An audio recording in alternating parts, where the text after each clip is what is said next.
We're live. Welcome back to Travel Snacks and Timothy Ward. Well, that was a fun live stream. I'll talk to you later. See y'all later. Ladies and gentlemen, before we get started, I want to apologize if I'm a little sluggish. Travel Snacks, some of y'all remember, lost the Super Bowl bet. Wow, just starting out with that. She lost the Super Bowl bet, so she just had to buy me Carrabba's. And your boy ate good. I ate very well, had the lasagna. So if I'm a little sluggish, blame her for betting on the Eagles. How y'all doing this evening? He was actually kind of a cheap date. I was actually like surprised. I was ready to spend more money, but I honor my debts and I paid it. You did. So you did. That's it. How's everybody doing tonight? Let me put on my glasses so I can see. Woohoo! I'm actually going to be able to watch a live. All right, Cam, welcome. Overline code. Time to get this party started. I am getting lonely. And Grant's in the house. Hey, Snack Pack. Grant is my moderator and always does such a great job. So if you have any questions that I miss, Grant could probably answer them. And if you get a little crazy, he'll put you in timeout or ban you. Same is true for Angela. Shout out to Angela. Angela. I see you already here. Mm-hmm. Okay. Awesome. Cool. Let's go. Alma's in the house. Oh, Montana. Kim's from Montana. Awesome. So you want to jump into the topic? Bam. Jump on in. Cool. Okay. Yeah. So the title, the topic tonight is going to be loneliness. And me and Allison were brainstorming earlier, and we've actually talked about this a lot. And so we were like, yeah, this would be a good topic. I was doing some research. Some of y'all know for actually like a video on this topic. Never got around to doing it. Sorry. But I realized that I came across a lot of blogs and articles and videos that like 2019 pre-pandemic, there was a lot of research going on about us being in like a loneliness epidemic. Like people have never been lonelier. And there was like documentaries, all types of research about it. And then like the pandemic came and they kind of had to hush it all up because they couldn't be like, well, how do we combat loneliness? But y'all need to stay home. You know what I mean? So like they haven't really brought it back up yet, but nothing has changed. Like I know just from talking with people on YouTube and just people, in real life, that everybody is just dealing with like this loneliness, which is ironic because we live in a world that's never been so connected. So we kind of just want to have this topic and discuss like, why are we so lonely? Is it fixable? Like what's going on? Yeah. And Tim's leaving tomorrow, so I'm going to be pretty lonely. It's sad. This is kind of what we were talking about earlier is like, we've had all this great time, like hanging out as friends. And then it's going to be like, back to our, regular daily lives and not having somebody to hang out with and have coffee or dinner or something like that.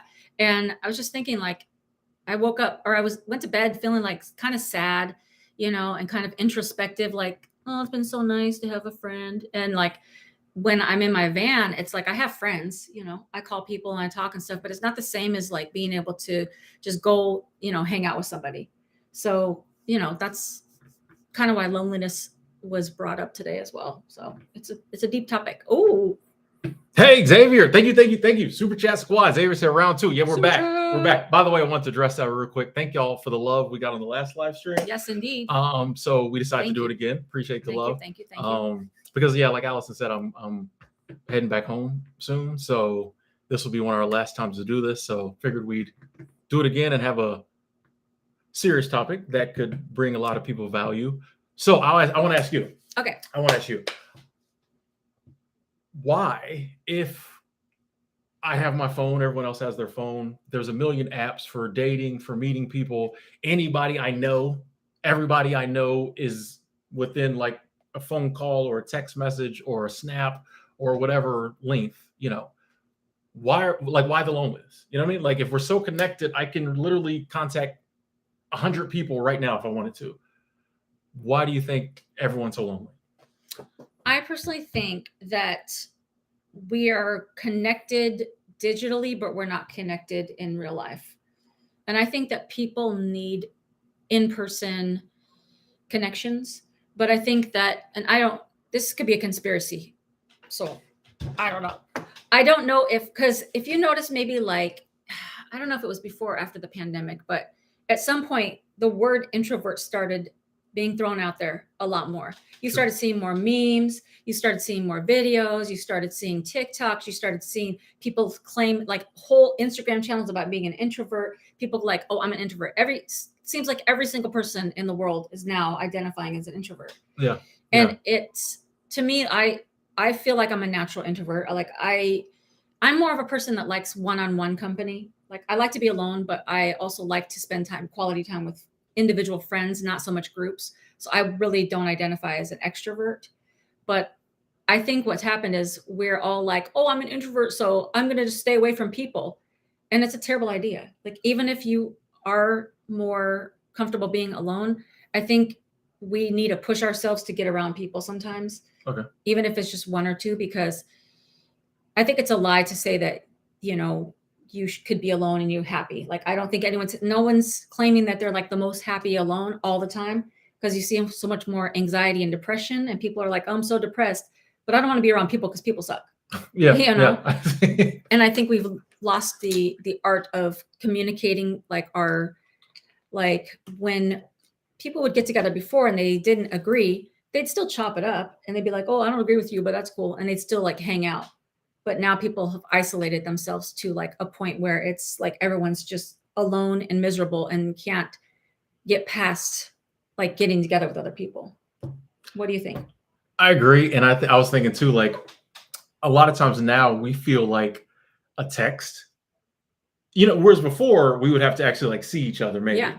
Or we might call someone on the phone and talk for 30 minutes or let's go grab coffee. Now we feel like a text or like a DM serves the same purpose or has the same weight. So I think even with the people we know, like we're not interacting like we used to. Yeah. It's like, oh, I talked to Bob because I sent him that text. I'm good. And it's like we're missing something with that impersonal like relationship conversation. But I feel like, especially like the kids coming up who've always had their phone, like the art of conversation, real life is they never, like, we got it, we just don't use it. Yeah, they don't even have it. Like, especially to them, they're like, yeah, I just message my friends. Like, why would I go see? You know what I mean? I see them at school. That's it. Yeah. You know what I mean? So it's like, yeah, I feel like the world has just kind of shifted. Not demonizing social media. No, because it's like any tool. I think we took it and are using it to our detriment almost. Like instead of using it for the good, we've allowed it because it's so much easier to replace like hanging out and contact. Like you can't hug somebody through the phone. Like you need a fist bump, you need to hug, you need to whatever. And like I think that's a big part of it too. Now I just thought about that. Like I feel like we don't get that energy no more. Like we just kind of do it on the phone and call it a day, a week, a month, whatever. Yeah. Or like, that was also a thing that started to come out in social media, is like, if you can text it to me, don't call me. Like, don't call me, don't call me, don't call me. People are like, I don't want to have interactions. But then the same people are like, oh, I'm so depressed. I don't know why I'm depressed. It's like, you have to have people. You don't have to have people all the time, but I think we're not created to be isolated for that long of a time period. Like they even done studies with babies, like babies that weren't held or touched a lot, like in terms of like, being cuddled or just like being taken care of, and ones that were. And it was like really obvious in the study that it like made like a deficit in that child's life, you know, and it's not good. Like we do need to be able to be in person and breathe the same air and stuff like that. So I already can see the response because everybody is doing that now. Mm-hmm. So what if, someone like us who's thought about this, or someone else, in the chat, it's like, yeah, I agree. But if everybody else is doing that, like how do you as the enlightened person, fix that? If everybody just wants to be on their devices, don't call me, text me, well, then I'm still jammed up because I ain't got nobody to go talk to in person. Yeah. So like, I'd imagine, a lot of people are like, yeah, I get that's the point, but like, what's the fix? I think the fix is dipping your toe back into the water and being like, you know what, let me just start by making like a coffee time with a friend. Even if it's once a month, like you can go slow. You don't have to be around somebody all the time because, as introverts, you want to have your own time, and you want to a lot of people feel fine when they're alone, as I do too. Yeah. But there's a big lack if it goes on for too long. I just feel very oh my gosh, this feels bad. So I think it's just that, oh, Dana coming through with the $1.99. We're even now. You see the competitive. Oh, here we go. Here we go. The sound effects. Here comes the sound effects, because you're right. Listen, this is how I roll.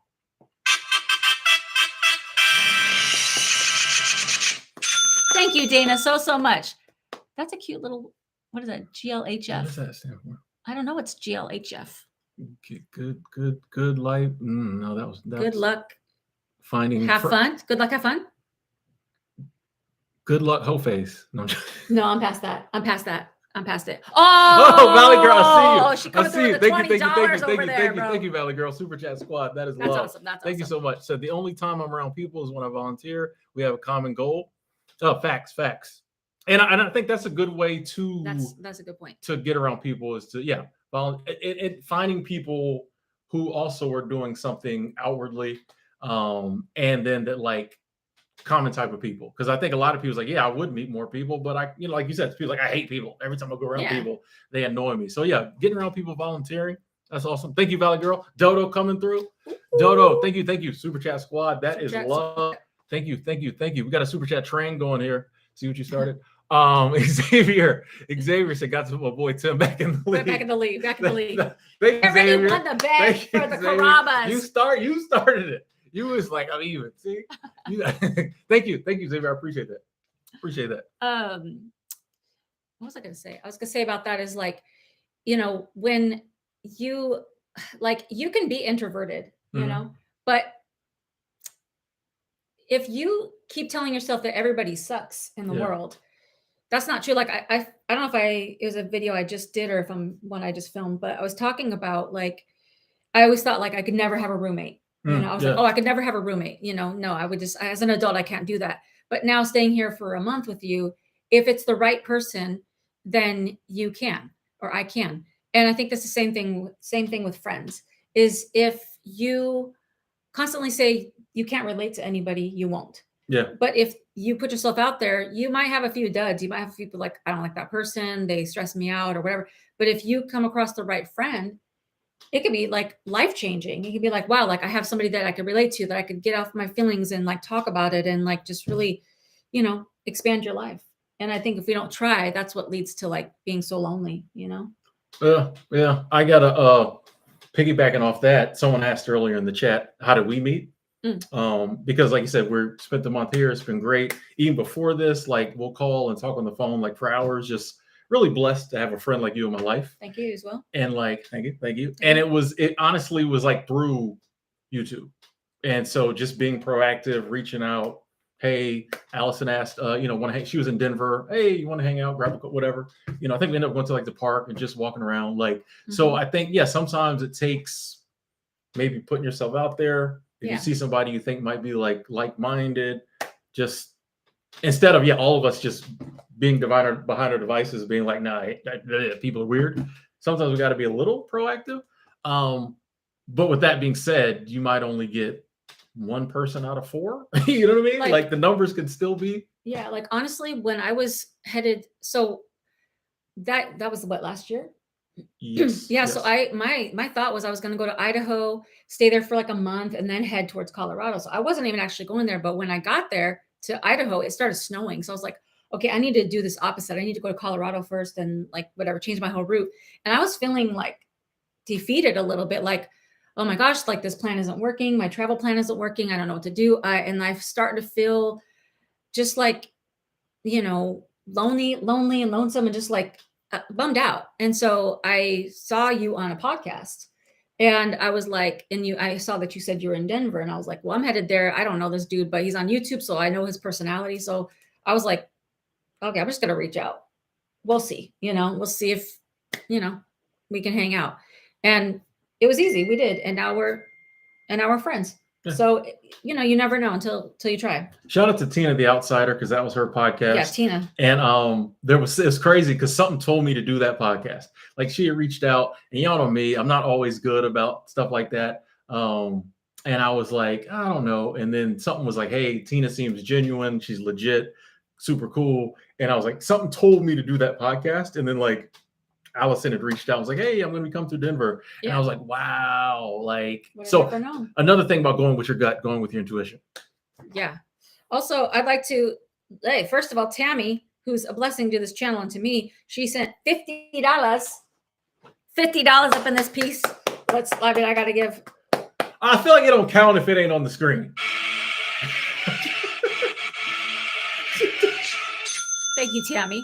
Also, calm your jets down. Julie Hansen, 1999, up in this piece. Thanks for being you. Oh, that's super cute. That's super cute. Let's give you 3 sound effects. Hey, I'm going out. I'm going crazy up here. Overland code, $5 with a cute little lemon head. Let's see. Let's give. He shoots. He scores. And just, because Beach 704, also with the $1.99 in the house. Thank you. And I'm going to get back to some of these comments as well after Tim responds to whatever I just said. But thank you guys so much for the donations. That's truly appreciated. It's a blessing. I was just going to say, I did sound effects last time, and then I tried it in one of my streams, and I got jumped on. So I don't do sound effects no more because people were just like, they didn't like. Some people liked them, some people didn't. So I think every now and then I might do them. Okay. But I'm not doing them. Yeah, I just got. They weren't feeling it. They wasn't feeling. People was not feeling it. Wow. Someone said I wasn't being authentic. Oh. Well, so I've been doing mine from the beginning. So. Yeah, they said I was stealing from you. It's okay. So I was like, we're friends. I can do that. But yeah, so I'm just gonna clap. I'm just gonna throw the hearts up. Love gang in the building. Yeah. You said you're gonna get some comments. I might scroll through and. Yeah, let's scroll it back a little bit. And hi to everybody that came in and that's here. Thank you so much for being here. It's always nice to spend a nice little Friday night with our friends. Nice. Let's see. Reigns of Healing asks, Tim, where is home for you? Currently it's Denver, Colorado. But that's going to be a couple more months and that's over. So we'll see after that.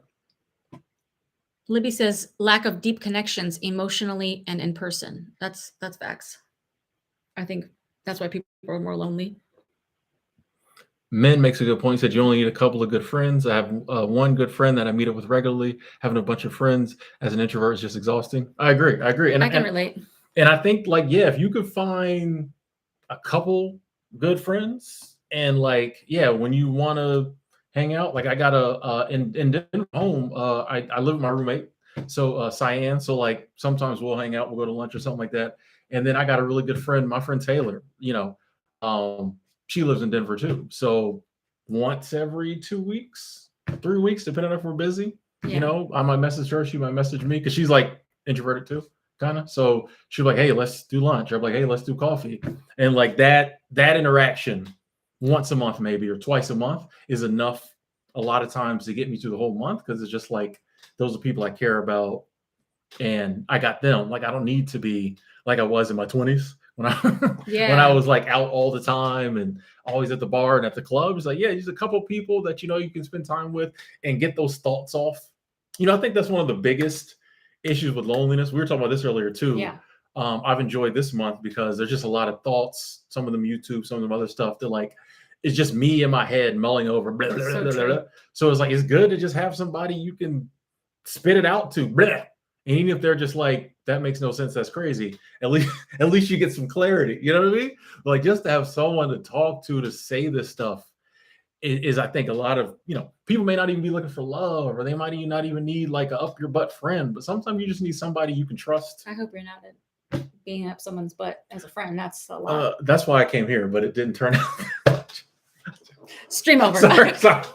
Sorry. I apologize. That was me being silly. But sometimes you just need somebody to laugh and joke. Well, I was like that earlier. We were talking and I was like, I have an idea, something for my channel, and I said it out loud, and then you're like, isn't that gonna be more work for you? Didn't you say you want to do less, less work? And I was like, yeah, you're right. But just saying it out loud to somebody, you can hear yourself. And if you just talk to yourself, sometimes it doesn't translate the same way. But if somebody's here to listen, it's a big deal. It sounds like a great idea sometimes, just talking to yourself. You go, oh, I'm going to kill him with this. Yeah. And you tell You're like, somebody, "Well, they're like, that doesn't sound so good." shout out to Rim Bells. Thank you. Super Chat Squad in the building. That is love. There's your heart. Thank you so much, Rim Bells.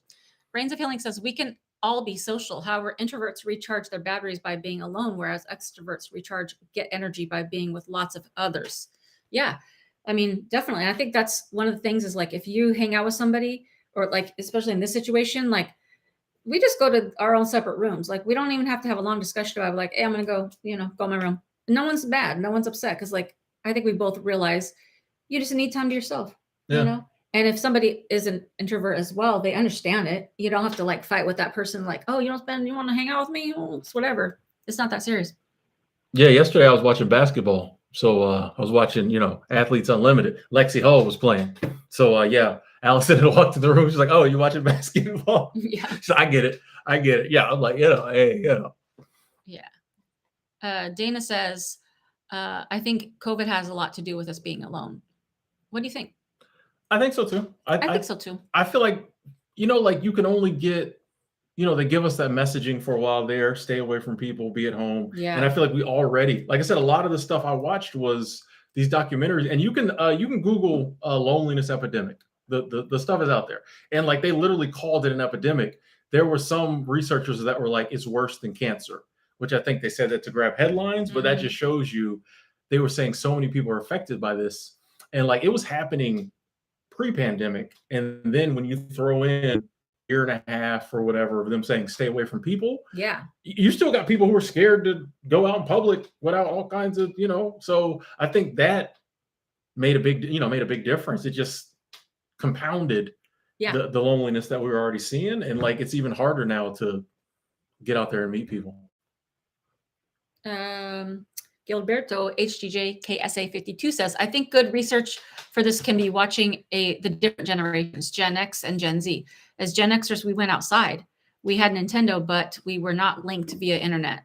Long distance calls existed, but it was expensive. So that's a really good point. Like we had a different upbringing. We weren't constantly on our, like looking at a screen. Yeah. If it was TV, but I don't know. My parents were like, go outside, Yeah. go ride a bike, go do whatever. Get outside, get some fresh air.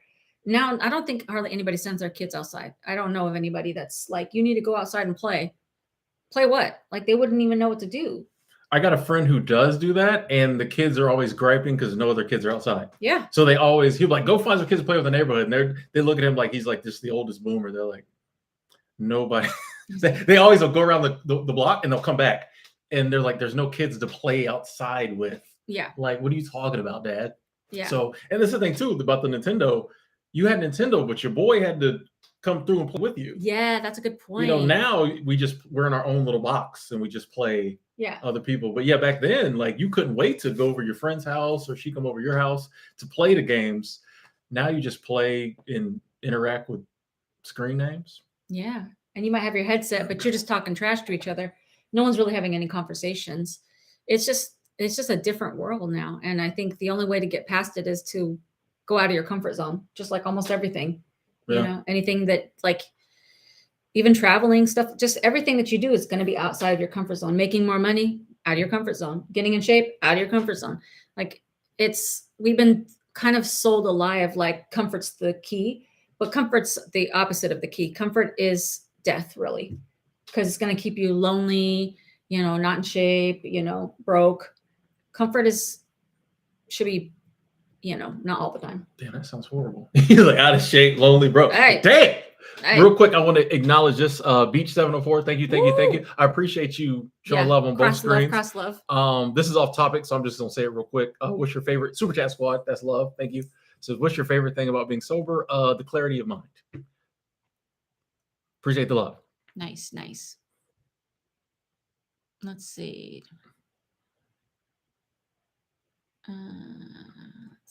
Let's see. Doofus Adventures. I consider myself an extroverted introvert. I like being around others, but relish my alone time. I like that too. I don't know we should have like a word that's like that, but mine's less extrovert and more introvert. But like I said, I don't really love being around a group of people. So.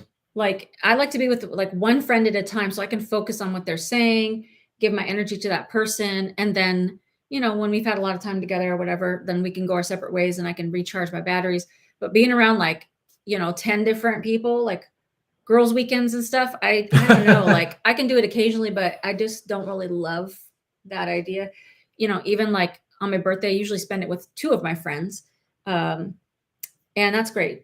Like 1 or 2 people, that fills me up. But like a group of people, I don't know. Like I'm okay with a few times, but not all the time. I'm saying like I'm very selective about who I hang out with. So like, if there's a big group of friends, there's gonna be 3 or 4 of them people I don't really want to be around. Yeah. So like the most I'll probably ever see me with is 2 or 3 people, and they'll be my really good friends. Yeah. Like, because so these days, like if somebody's not somebody I've identified I really want to be around, unless I'm just meeting them for the first time. But like if I know somebody and they're not somebody I really want to be around, I don't want them coming to tea, to coffee, or to lunch. Like, so I'm gonna be like, you know what I mean? Like, yeah, I'm with you. Like a couple people, 1 person, I'm great. Groups, and then you got people bringing up craziness and all like that. I'd rather just be in my own zone back home. Yeah. Yeah. Okay, let's see. Carol's showing her age. She said, when I grew up, there was no such thing as a computer and a cell phone. We were outside all the time. Hey. Okay. Hey. No, I feel like, something is lost. I'm trying to imagine my childhood if I didn't go outside. Stacy C wants to know what's Tim's channel. Timothy Ward. Bam. And Michael Internet Pro, did you have a crush on Tim in the beginning? Dun, dun, dun.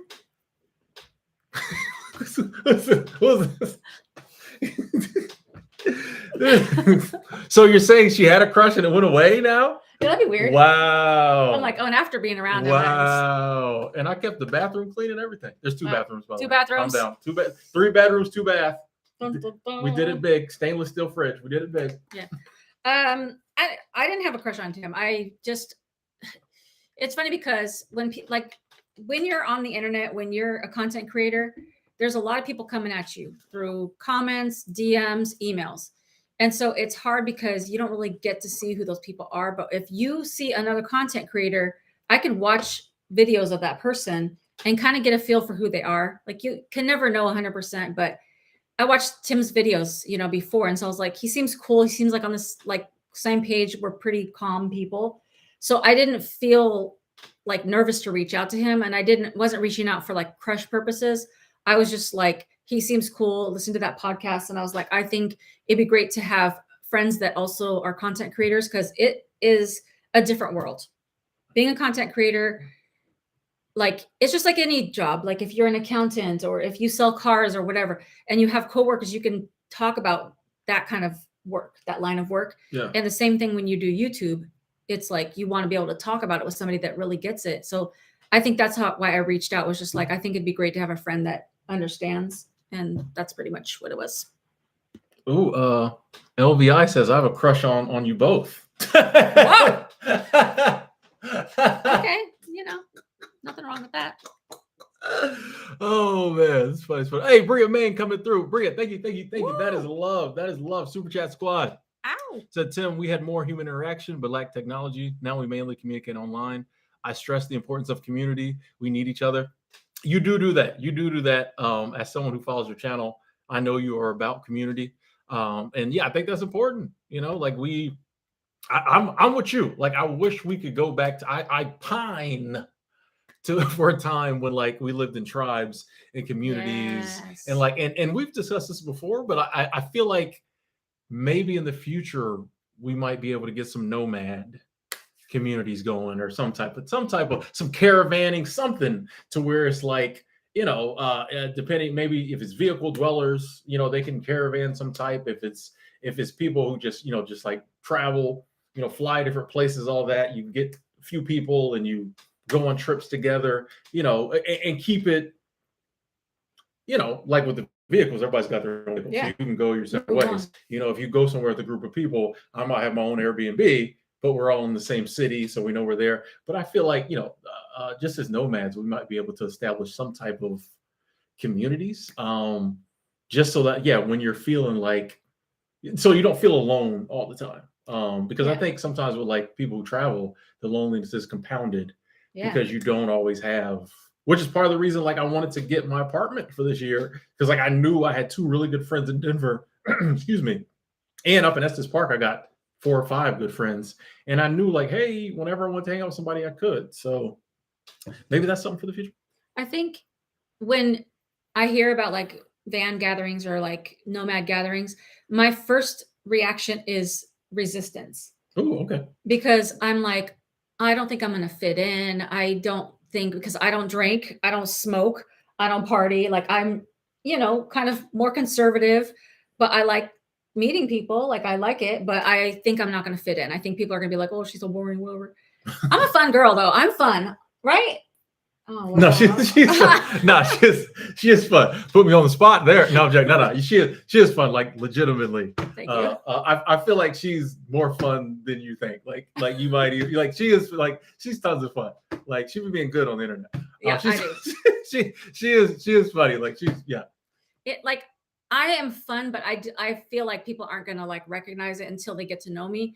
And so I always think like I talk myself out of going to like the group meetups, the nomad meetups.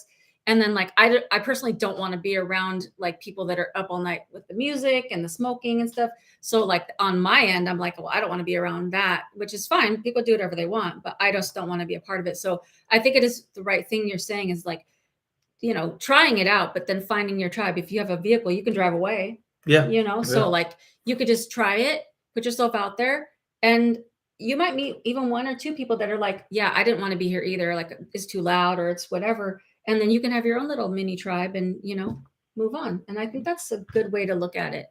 Yeah. Also, Gilberto's coming through with the $2 in the house. Factor is technology, in-person contact not needed. That's true. I mean, it is needed, but I think that's what you're saying is. Thank you. I appreciate that so much. Appreciate you. And Dana White came through as well. Supercat Squad. Thank you, Dana. That's love. It's a great idea to support you both. And I appreciate that. Appreciate the support. And while we're talking about support, big shout out to everybody who hit the thumbs up button.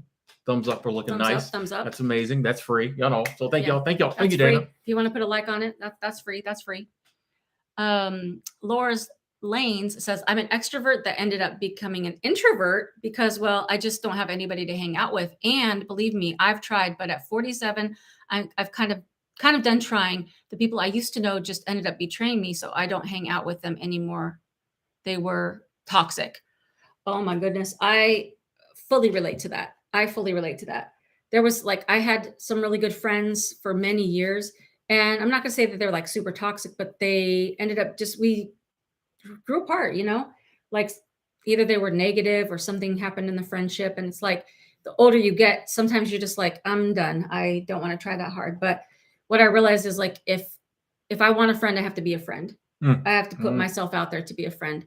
And it's rough, because I'm not like a natural initiator of conversation. Like when I'm out and about, like, I don't want to just walk up to people and be like, oh, you want to be my friend? Same. Yeah. But I can relate to what you're saying.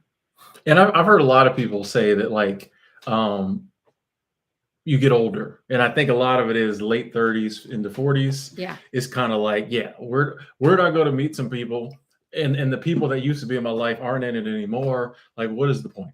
Yeah. And a lot of people are saying that when it comes to like romantic relationships, like, why even try anymore? But even friends, it's like people's like, bro, I'm too old to be like at the club, or you know what I mean? Yeah. But I think that goes to your point of like, if you're like, I'm done, cool. But for people who's like, I still want to have some interactions, I think it goes to your point of not being negative about it. Yeah. If it's just like, hey, currently right now I don't have any friends, but I want some, and I'm just going to keep looking until I find some. Yeah. There's 8 billion people on the planet. Yeah. I can find 2.5 friends. 2.5. So like, I think it's just like putting that in motion, and then because like once it works. You know what I mean? Like once you meet somebody, like you'll know, like, oh, this person's cool. Yeah. Let's be friends. So I think it's just like mindset and being like, I'm gonna find me a friend. I think it's like I think it's such a good feeling when you find like 1 or 2 like solid friends, because that's a good start. Even if those are the only friends you ever have forever, it's like it feels like, okay, I'm good. Like I have 1 or 2 friends, and if 1 or 2 more pop in, then that's great too. But like if you find somebody that gets you, that really gets you, and they accept you for 100% of who you are, you really have gold in this life. Because it can be very difficult to find that. But when you have that, hold on to that and cherish that, because, lots of people don't have friends. But if you are lonely or depressed or anxious and you would love that, if that hearing that makes you want it, then I think it's worth the effort to like try it, even just a little bit, just even a little bit. Grant is so funny. Grant says, as an introvert, I loved 2020 being in the lockdown. I mean, I totally get that too. During 2020, during the lockdown, I was building my van. So I was stressed out pretty much all of 2020. So I had a different experience. I was getting them STEMI checks. So I was good. After like the first few months, like when, everything, we realized in the beginning, I'm scared because I'm like, oh, not gonna have a job, be at the house. And I have my YouTube, so I wasn't too worried, but a little nervous. But when they said they was gonna be sending me checks and they started sending me more than I was making at work, I was good. Like there was some times I got cabin fever. That was about the worst thing. That like, because my roommate at the time, he still had to go to work. Oh. So I was at home all day long. And like, since he was working, he would come home and like go to his room because he's like, I don't want to, in case so like I was around nobody, going back to the loneliness. And there were some nights like 9 o'clock at night, I would just get this overwhelming sense of like, I need to get out this house. And I would just like go walk around the neighborhood just to like get out. But other than that, like I was on Amazon, I was buying courses, I had a curious question for both audiences. For those that are in Canada or other countries, did you guys get stimulus checks like in your countries? I think Canada did. I never even thought about that. That, Americans were out here getting, checks coming through. I was getting to the guap. Wow. I was getting checks. You're getting extra, I see. I was getting checks. Like I was getting more than I was probably making $200+ more a week at home than I was making at work. That's why like when they called and was like, hey, we're going back to work. I was like me and my boss literally had the conversation, was like, if we don't go back right now, will they fire us? Like, can they? Wow. We went back, because we good people. Yeah. But I wanted to read this comment. Miriam said, hey, Tim, I'm 40 years old and about to rent a room in a house. I'll have roommates for the first time since my 20s. I'm looking forward to it. Nice. Oh, I love it. Nice. Yeah. Love to hear it. And like I said, back home in Denver, I have a roommate and me and him have had this discussion. Sometimes it's just good to have somebody. And even when I've had roommates that like my last roommate in Montana, I didn't know him. I just met him. We kind of clicked. It was like, okay, I think he's a decent person. He said the same thing. And it's just good to have somebody in the house sometimes. Like me and my roommate in Bozeman, we didn't talk as much as my roommate now, but some days like I'd be in the kitchen, he'd come home, we talk for 20 minutes, something going on in the world. We might, nice. If I don't come home for a couple of days, he might, hey, Tim, you okay? Just have, or, he's missing for a while, shoot him, hey, you good? Just That's having exciting. Somebody in your life that is looking out for you and cares. Yeah. Or you can just say hi to, is amazing. So yeah, I'm big on, and I think this is going to get more and more popular as time goes on, is people, especially people 30s, 40s. Because rent's so high. Yeah, rent's so high. Like I think more and more people are I saw, and I mentioned this last time about the boommates, senior citizens getting roommates, but that was something that they said was like, especially when you get, 60, 70, yeah, so many of your friends are out your life. Yeah. A lot of times the kids and the grandkids don't come through except on the holidays. So it's good to have another human being your age to talk to, like, just to, and a lot of the, I remember one documentary, it was two ladies and I never thought about this because I don't cook, but she was like, it is so great to have somebody to cook for. Oh, I love that. I was like, oh, that's interesting. I was like, I don't even want to cook for myself. Me But neither. she was like, it's been years since I got to cook 2 plates. That's so nice. And I was like, I never thought about something like that. That just like, I love to cook. I just don't want to be me and the dog. I just want, you know what I mean? So I'm like, I do think this whole concept of we have to get our own place and live alone is starting to go out the window. More and more people be like, it's cheaper. Somebody's there. Yeah. So shout out to you, Marion. Good luck. Laura O'Neill. Hi, you two. Good to listen to this. People today just don't want to talk today about anything serious or relevant. What do you think about that? I agree. Yeah. I think it's the. Yeah. And I think the way we use social media plays a part in this, because the stories, like all this real life stuff, is the same stuff people always struggle with. Yeah. But nobody talks about it. We'd much rather talk about the latest gossip, the latest trend, the latest political thing. But like, political thing, and then people argue, But no one's like, hey, how do we combat loneliness? People, I don't want to talk about that. Yeah, nobody wants a solution. They just want to argue with each other. Yeah. Which is like, what's the point of that? Deborah asked, did we, and I mentioned this earlier, but Deborah asked, did we do our Super Bowl dinner? Yes, we did it just before we came on the stream. Tonight. Went to Carrabba's. I had the lasagna. They didn't have a more expensive lasagna. They only had one. I was going to ask, could I get it supersized? Because it wasn't in the price range I felt, worthy of how bad Allison I offered lost. if you wanted to get dessert too, and you said no, so that's on you. You're not killing my figure. Okay, well, I said, hey, if you wanted something else, you could have got it. As he was taking the check away, you were like, listen, you gotta be quick. I don't really eat dessert, but yeah, she paid up, and I did. It was. I honor my debts. She does. So next year. Better Flight says, can social media in moderation make you feel less lonely? I think yes, for sure. But I think if you're going to just cut out social media, what are you going to do? Like, are you just going to put on the TV? Because then no. Like, I think if you're going to cut out parts of, like, say, 2 less hours a day or a week on social media, then you should fill that time with, like, meeting up with a friend, making a phone call. Meeting up is always better. I think people in real life should get together in real life if they can, and get off the social media. And if you go out with somebody in real life, put your phone away. Like, that bugs me so much. Like, when I'm out with somebody and there's like, oh, hold on, I just got to check this real quick. I just got to check this. No, you don't. Or they don't say it. You're talking and they suddenly just be like, so rude. Mm-hmm, so rude. I hate that. And then they stop and either. They just, like, you like, bruh. I'm listening. Sorry to cut you off. Oh, no. It's all good. Ken says, do you think it's possible to be lonely if you are fully present? Doesn't loneliness come from the thought of feeling like you're alone? Maybe that's hogwash, if that's still a saying. Yes, that is a saying. But I think you can be fully present and in understanding the present moment, realize you wouldn't mind being around another person. Like, there is kind of this ideal that, like, the ultimate enlightenment, and if you're present in the moment, as present as possible, you don't need anything in life. And I don't think that's what enlightenment is about.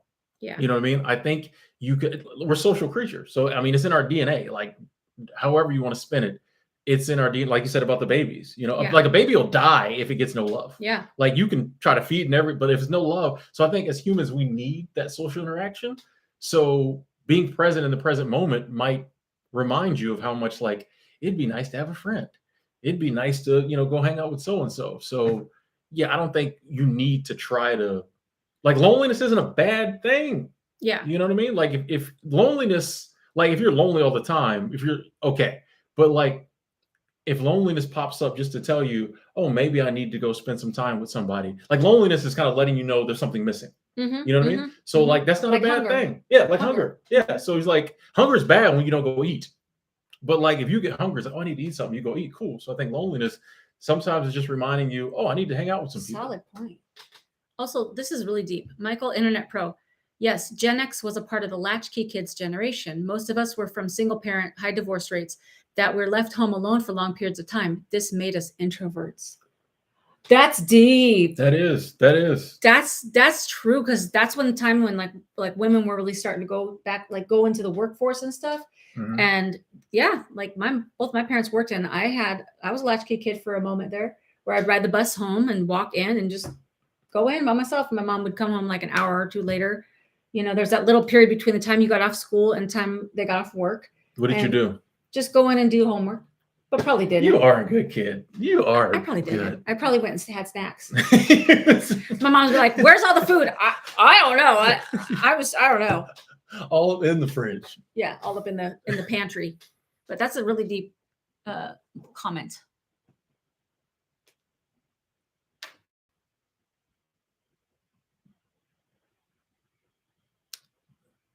Doris says, seems loneliness might be a first world problem.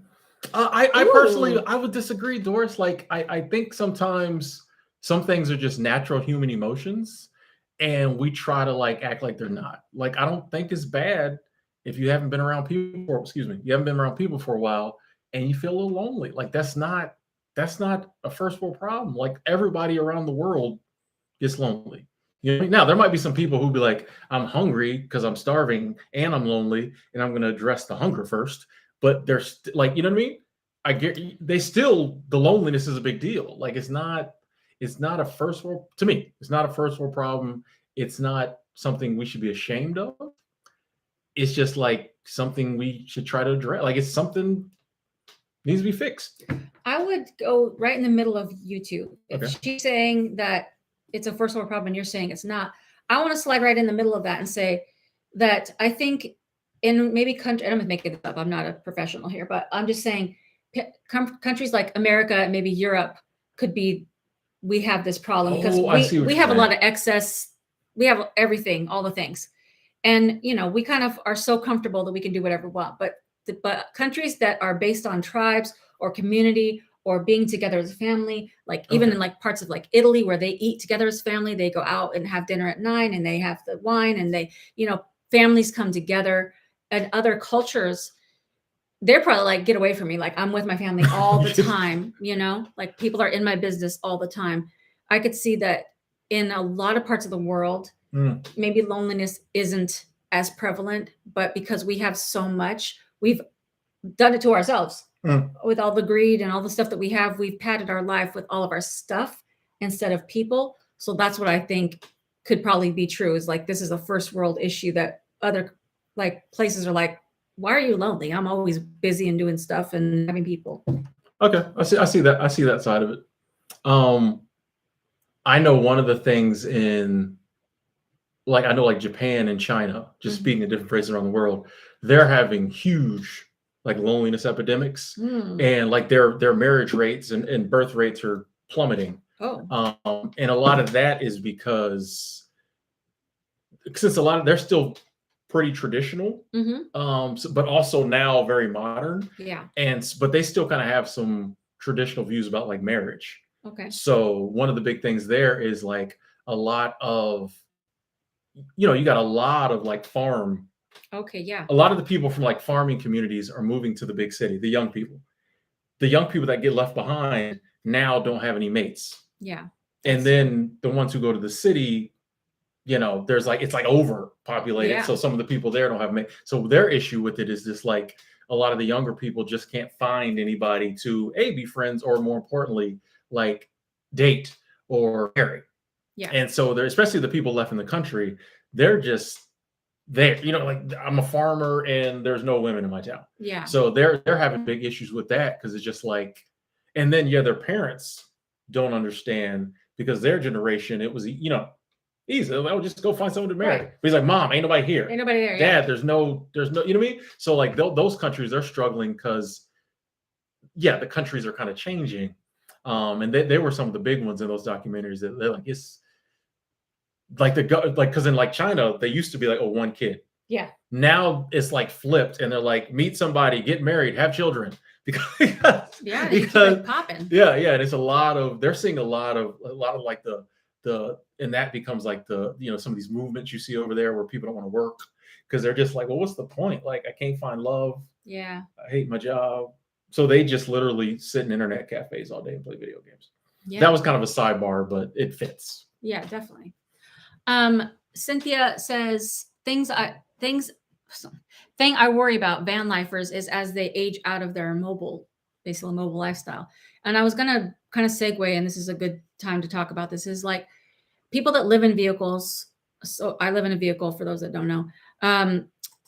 You're moving around a lot. You know, you're not in like a stationary place. So, you know, your friends might be spread out. So you may not have a lot of like in-person situations. But if you don't take the time to like forge those relationships when you age out of living a mobile lifestyle and you go somewhere, you might not have any friends. You might not have anybody around you. And this like kind of is a little bit sideways. This conversation I wanted to have with you and with the audience here is like, because I'm actually curious about this, because I'm not like this. So I'd like to know people that like truly like to be alone. Like you see people, and this is probably an extreme example, people that like literally go into the wilderness and like just go out in a cabin and just live off the land and just want to be alone, don't want anything to do with people. Do you think that's because that's just who they are? Or do you think that's because of life circumstances and they realize people suck? I don't want to have anything to do with it. What do you think? What do you think? And what do you guys think? I think you have to have a certain amount of that, to me anyway, in you. But I think a lot of those people might have in different times stayed around society, but maybe just, was in the house a lot. But I think some people with new technologies and different things are just like, nah, I can't do it. Like I can't be, which I hear a lot of people on here is like, man, I just want to get a cabin in the woods and disappear. Like those are some of the like most popular videos on YouTube. We talked about this, like, women just getting a cabin out in the woods. So I think it is a byproduct of like a lot of, I honestly think, y'all know me, I'm not anti-technology, but I just feel like just because we can be more technologically advanced doesn't mean it's always better. And I think a lot of that is pushing back from that. People like, this doesn't seem right. So I think it's kind of a combination, but I think you have to already have that in you. Like if you're just like an extreme extrovert who loves being around people, I don't think the cabin in the woods would work. You'd probably jump off a cliff out there or something because you'd go crazy. But what would you say? I don't know, because like I'm only coming off of my experience, like because I've often been like, I love myself. I love being alone. I love, my little van space. I love the coziness of being by myself. But I think that's kind of like maybe a lie I've bought into, because what I realize is when I'm really by myself a lot, just physically alone, my life degrades, like my mentality degrades. I start to feel sad and I start to feel like, what am I doing out here in the world? I'm lost, and it goes down quickly. And it's just like, this sucks. But then when I'm just even around one person and I'm able to just talk, then it like is like, oh, okay, I'm fine. Okay, things are good. I'm good, and like I said, like I can be in my van for a while, but if you're there for too long. So when I think about somebody just like not wanting to be around anybody ever, it reminds me of like Castaway, like with what's his name? Tom Hanks, where he was just like, he adapted because he had to. But once that ship came up, Wilson. Yeah. But look at that. Like he had to create a persona. True, and I think a lot of people that move out into the woods have a dog, a pet. I think you could you might be a little crazy, and I'm not trying to be mean, or you will go crazy. Yeah. Like when you see the people that are just out in the woods, like making their own fur clothes and stuff like that. I mean, is that a little crazy, or is that just natural and okay? Because I really truly believe that we weren't made to live life alone, but that's just my personal beliefs. So when I hear people that are like, I just want to go away and never talk to anybody, I don't want to take that away from somebody, because that's truly maybe how they really feel. But I'm just curious to like know if what do you guys think? Like, is that a person that was never wanting to be around people, or some like series of things in their life got them to be that way? Yeah, that's a good point. They might have went through like an extreme hurt, maybe the love of their life broke up with them, or died, and then suddenly it's like, what's the point of people? Yeah. People equal pain. Yeah. So they just go and, like I would, as we're talking about this, like that would be a cool kind of like thing to have, like, say you have like a cabin in Alaska, in the middle of nowhere, and you just like drop people off. People pay to go there and see how long they can last. How fast they go like, crazy. Yeah, like they got a sat phone, so they can call you to come pick them up whenever they want. But just so people could see how long, like you got to pay for the There's a show. It's called Alone. Yeah, but I mean, like for regular people, like if there was a cabin, you got to pay for the whole month, right? You got to pay. You got to pay. Yeah, it's like remember we're talking about the rich people stuff. You make you make an experience. So it's like, okay, this is called the cabin in the woods experience. You pay for the whole month. Some of those people couldn't make it one day. That's what I'm saying. But they already paid for the whole month. So like you're like, hey, we should do that. You have this cabin for the whole month. Here's your provisions. You can stay as long as but if you need to leave, call the sat phone. We'll immediately come get you. See how long people could stay by themselves in like a fully stocked cabin, but like in the middle of nowhere. That would be awesome. Because dude, all the I'd love to like have cameras and film that and see how crazy they go. See? New channel coming up soon. But like I can see rich people doing it, because it'd be like a flex at like the office. Like, bro, I stayed in the cabin 2 weeks. You were there 3 days. It's like, it was different. Yeah, that'd be kind of cool. I would like to see how long I could. Me too. A couple of wolf howls. Oh, in the middle of the night, I might be like, I grew up in the desert. We have coyotes that I heard that all the time. what about scratching? No, at the no door? scratching. No scratching. Scratching at the door. If there's a scratch at the door, I'm out. I don't know. I'm calling something. I'm like, get me out of here. Also, smash the like button. Thanks, Libby. Yes, if you're on this live stream, these live streams, pop a little like on it. Thank you. Yeah, I don't know. I'm really curious, but in my mind, I'm like, I'm alone a lot, so I think I could last in the cabin for a very long time. But it's a different story, because I do talk on the phone to my friends or my mom or, my sons or whatever. So if you didn't have access to call anybody, I think I'd go down real quick. No TikTok. No YouTube, no No TikTok, YouTube. Yeah. nothing. No, you just in the woods with the provisions. And no TV. No, it's a cabin in the woods. No, bro. They don't get silly out there. So I'm going to make a video about this, but I've done 2 silent retreats. I think I told you, I couldn't even make it 24 hours without talking to myself. And there was other people around, also silent too, but no, I'm telling you, everyone should try this once in their life, or at least once. Go to a place where there's no reception. Like this first place I went to, they didn't have, it was up in the mountains. They didn't have anything, no cell service, no internet, nothing. I didn't even know when I went up there. I was like, oh, you don't have even a phone reception? They're like, no. It's really, and there was no TV, no nothing. You had to just be alone with your thoughts. And luckily I had brought some books and paper. So I was just writing and I had the phantom, I'd be laying in bed trying to go to sleep, and I'd have the phantom trying to grab for the remote. There's no remote, or grab for my phone. Try to check your phone. Yeah, I couldn't check it. It's wild. If you put yourself out of the options, you might go a little crazy. I would like to try that for a day. Yeah. No. It's funny, when I was at Yellowstone, back then the cell phones weren't as good. And it was very, very sparse cell signal, and the Wi-Fi was like crap. But there's a ton of people around, and you're in the middle of Yellowstone National Park. But honestly, one of the most peaceful times being away from social media, television, there weren't even TVs in the hotel rooms. Dang. So there was no TV. So we got no news. And I remember when I finally would get a chance to talk to some of my friends or something, they'd be like, oh, did you hear about so-and-so? Remember that? And I'd be like, what are y'all talking about? There were just so many things that happened I had no clue about. Yeah. It felt great. It felt great to be in the middle of nowhere and bunch of people. So that was cool. But you couldn't get on your phone. I literally, I remember I wanted to listen to some Drake song. I literally had to pull it up on my phone and put the phone down for 5 minutes. And then the song finally loaded, and then I could listen to it. It was that bad. But it felt great to just not be tapped in. Yeah. There were times when I was like, man, I really want to call somebody. But so yeah, there is something to being away. I think it's the same as giving up a substance. For me, it'd be sugar. At first you're oh, I need the sugar. But after a few days, and I don't know how long it would take to detox from a social media or screen time. But after a few days off sugar, I'm I don't need sugar.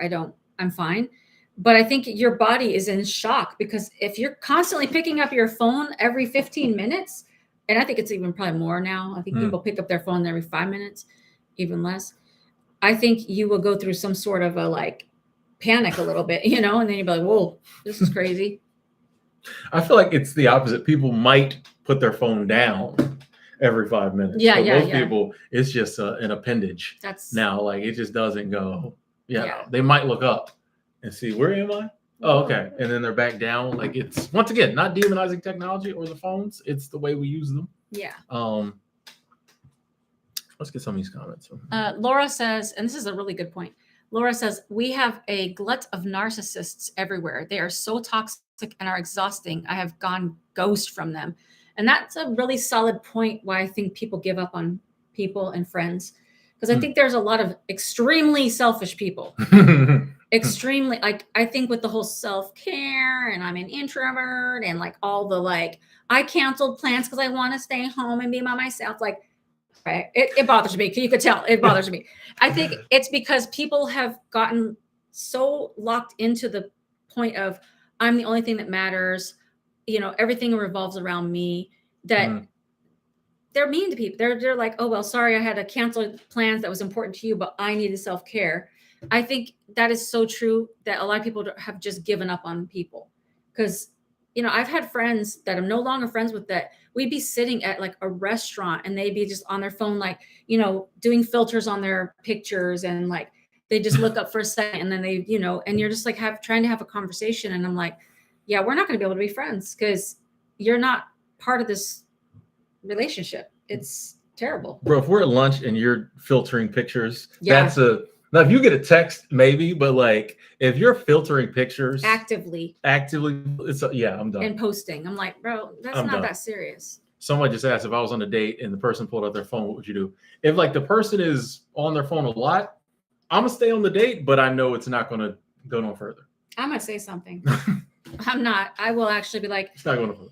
I'm gonna be like, so do you plan on being on your phone the rest of the night? Like, I'll just say it because I'm too old for that. I'm like, nah, bro, I'm not gonna do it.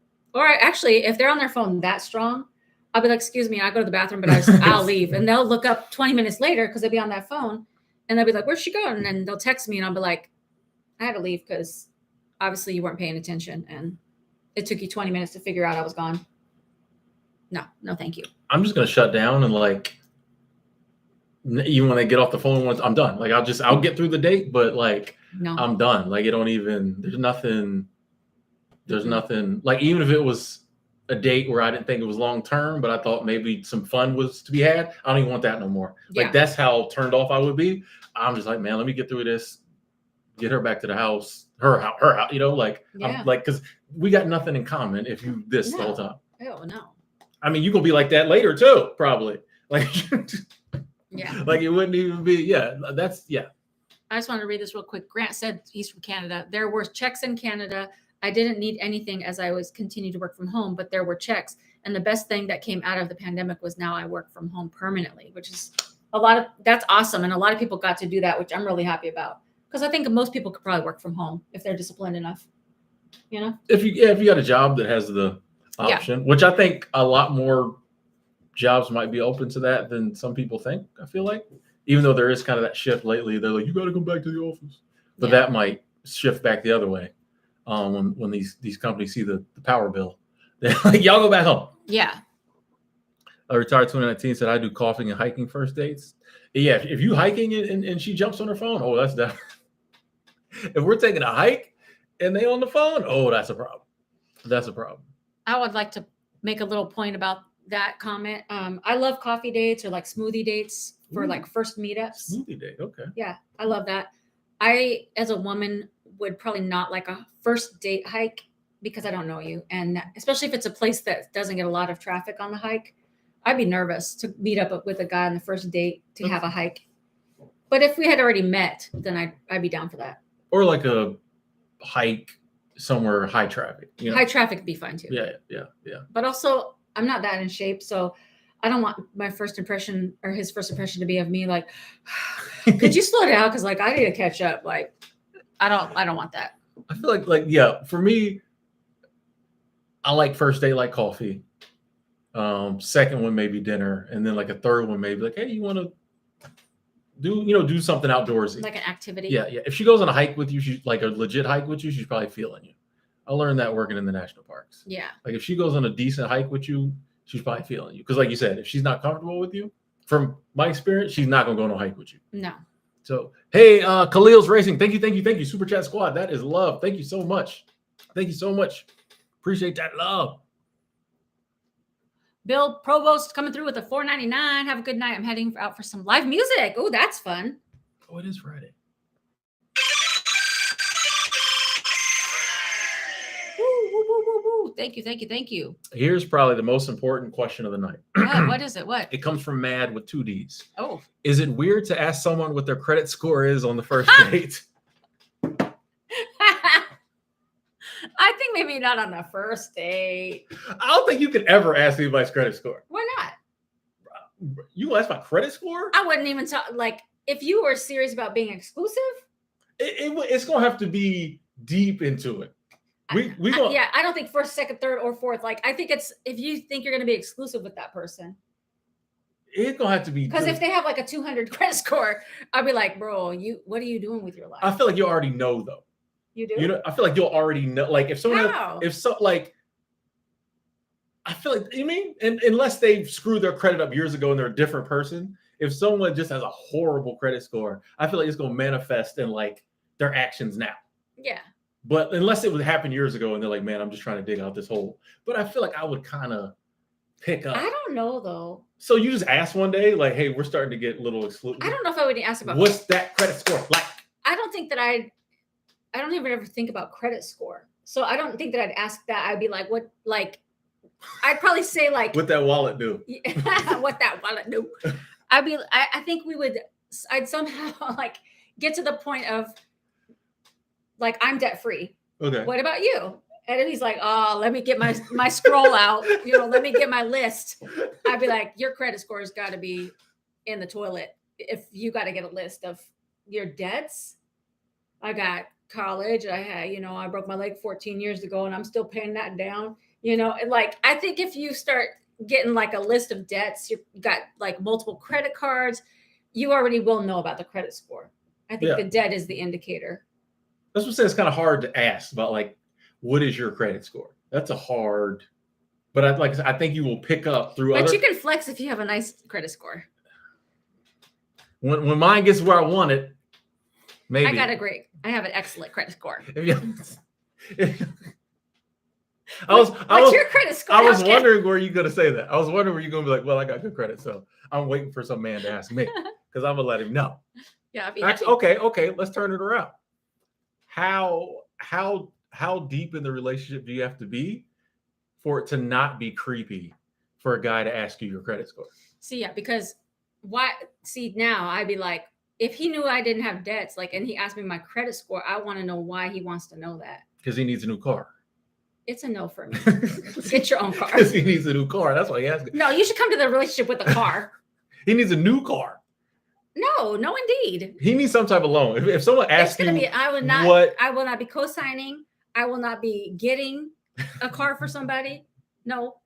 I won't be like pimping out my credit score that I worked so hard to get. It's a no. Like that person needs to stand on their own 2 feet. Respect. So yeah. That's what I'm saying. It's a weird question. If someone's like, if they ask about debt and all that, but if they're like, what's your credit score? I'm like, what do you need? Yeah.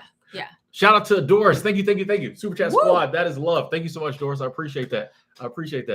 Michael, Internet Pros, coming with the deep thoughts today. Maybe being introverted and spending time alone can cause one to become socially awkward after a while, which goes to like why someone would want to go into the woods and just be like, there are socially awkward people. I've met many where you're just like, oof, like they come off with a weird vibe. And I think when they feel it back from other people, then they start to get to the point where like, I don't even want to try anymore because I feel weird. They feel weird. And I'm just going to go live in a cabin.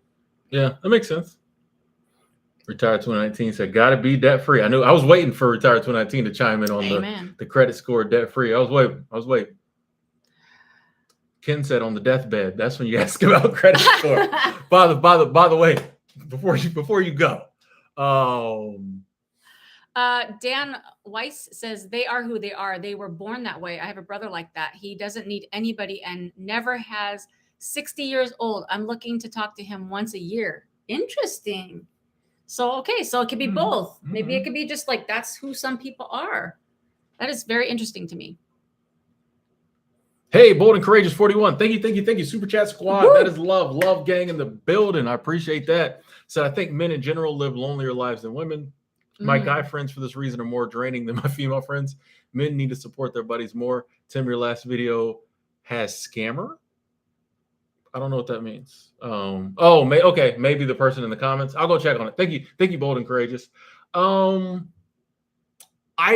we talked about this before in another chat, another stream, I think personally, just my opinions.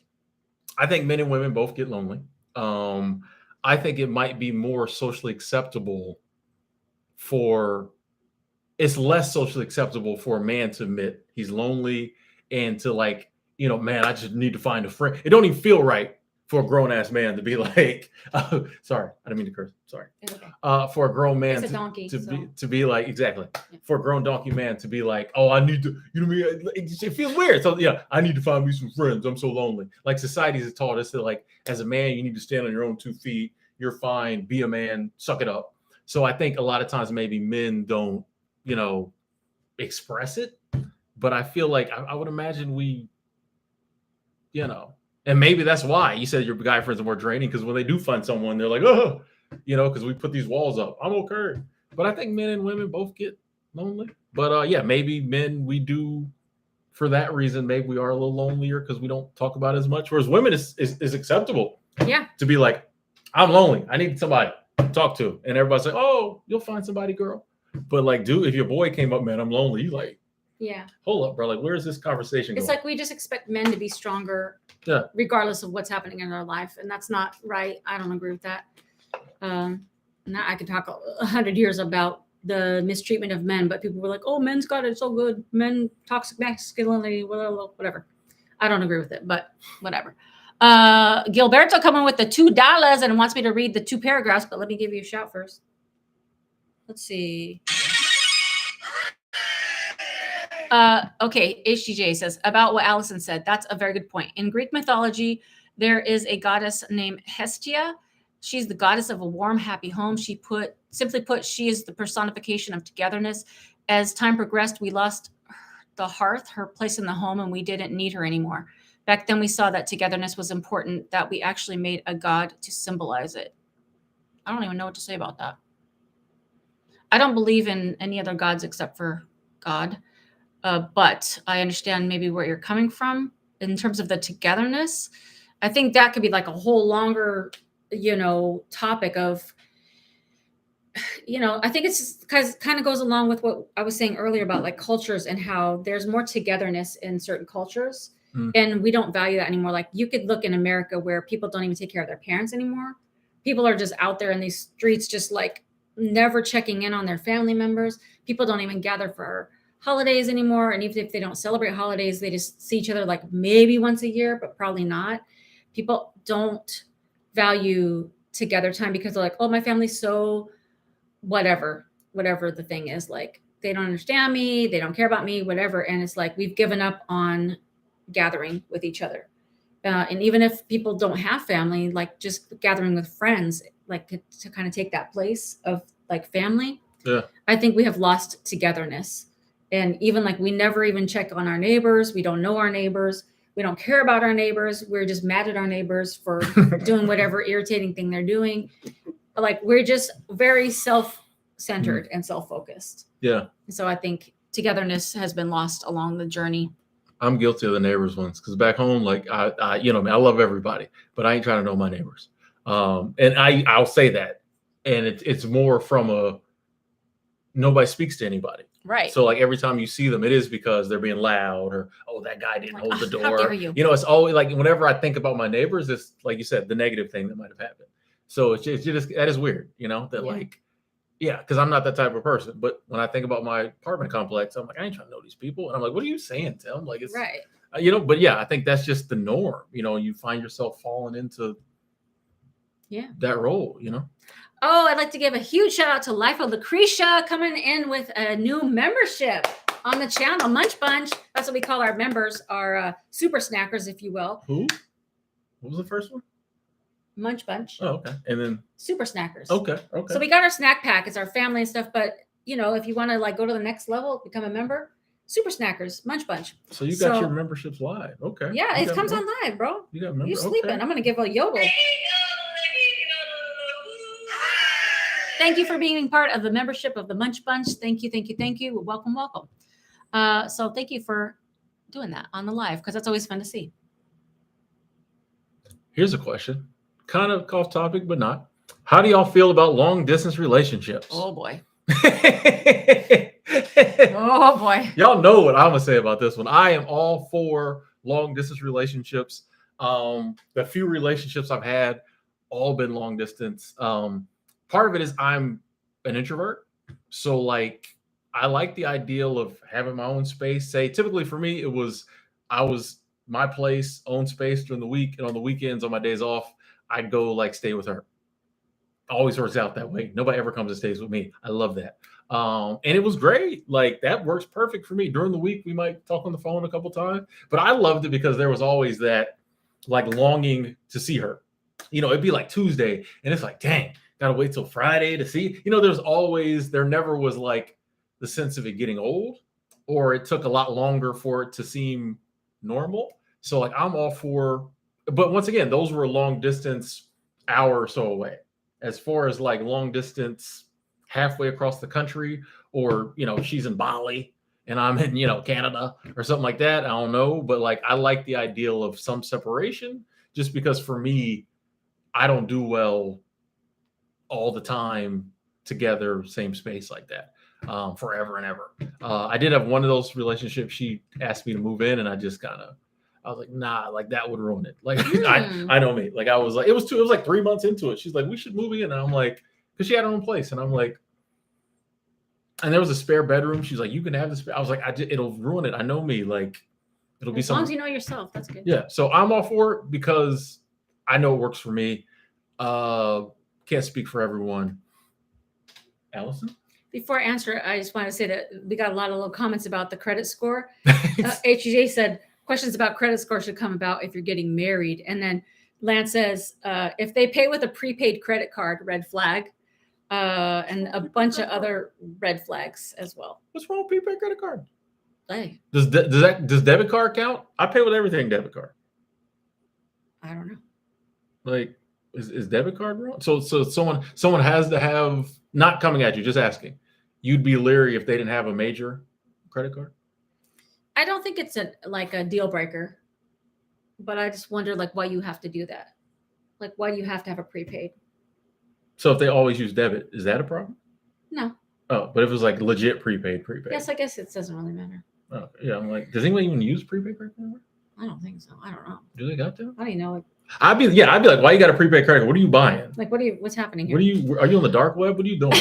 like, why would you have?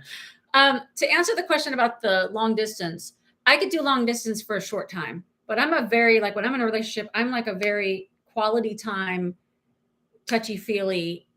I want to be near my partner situation. Like I want to adventure together. I want to spend time enjoying each other together. I don't want to be like, oh, I can't wait to see you like for 10 years. I don't want to do that. No, I could do like a few months. And like, I think it's actually kind of nice in the beginning because you have to get to know each other. You know, if you're talking on the phone, you're going to cut out like the whole like sexual thing because you literally aren't in the same space. That's a good point. So you're going to be really getting to know that person's heart and mind and everything about them. If you're spending time getting to know each other, I think it's quite nice. And it takes that pressure off. But to do that for a long time, I don't even want to go down that path because I want to be in each other's lives. I don't want to just be like on like a phone date every time.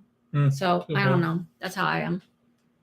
That's a good point. I'm asking myself now, how long, if we decided to be together like forever, quote unquote, will there eventually come a time where I'd be like, yeah, I guess we can move closer.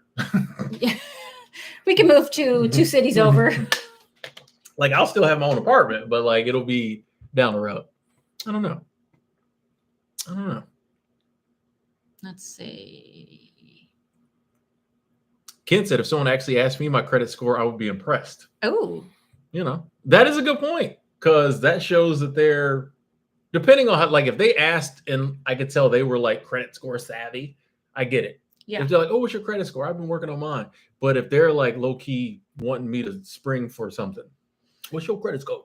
You know, it depends on how they say it, I think too. But that is a good point. Like if someone's just like, hey, that's your credit, you know? That Michael makes a good point. One bad hospital bill, sickness can knock out your credit. Debt is the issue.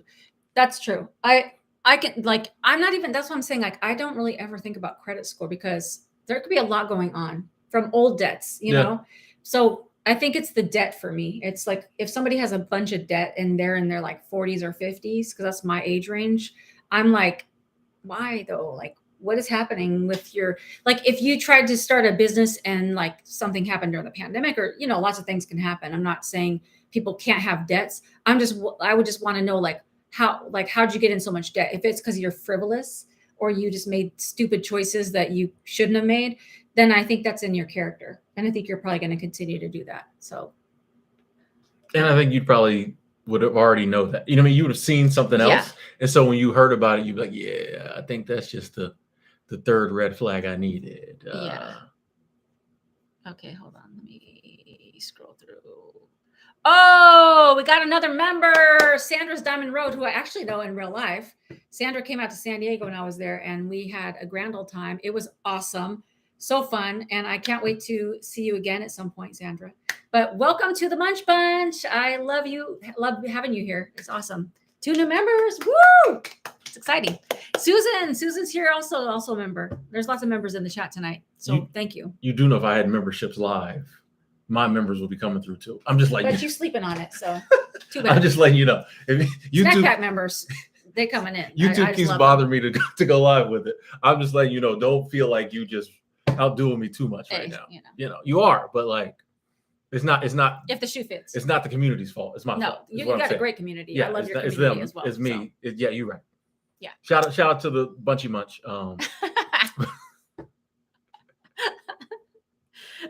Oh, Grant says Grant had a long distance relationship before Jackie. She was in BC. I was in Alberta. Lasted 18 months.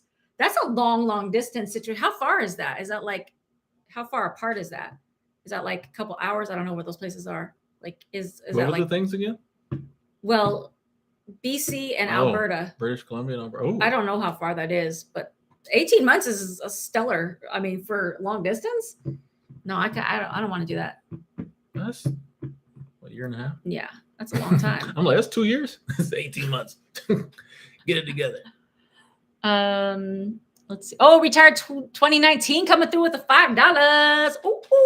Travels next. Much respect to you for living the van life. I found some women are uncomfortable dating a man that retired early like I did. Oh no, that's hey.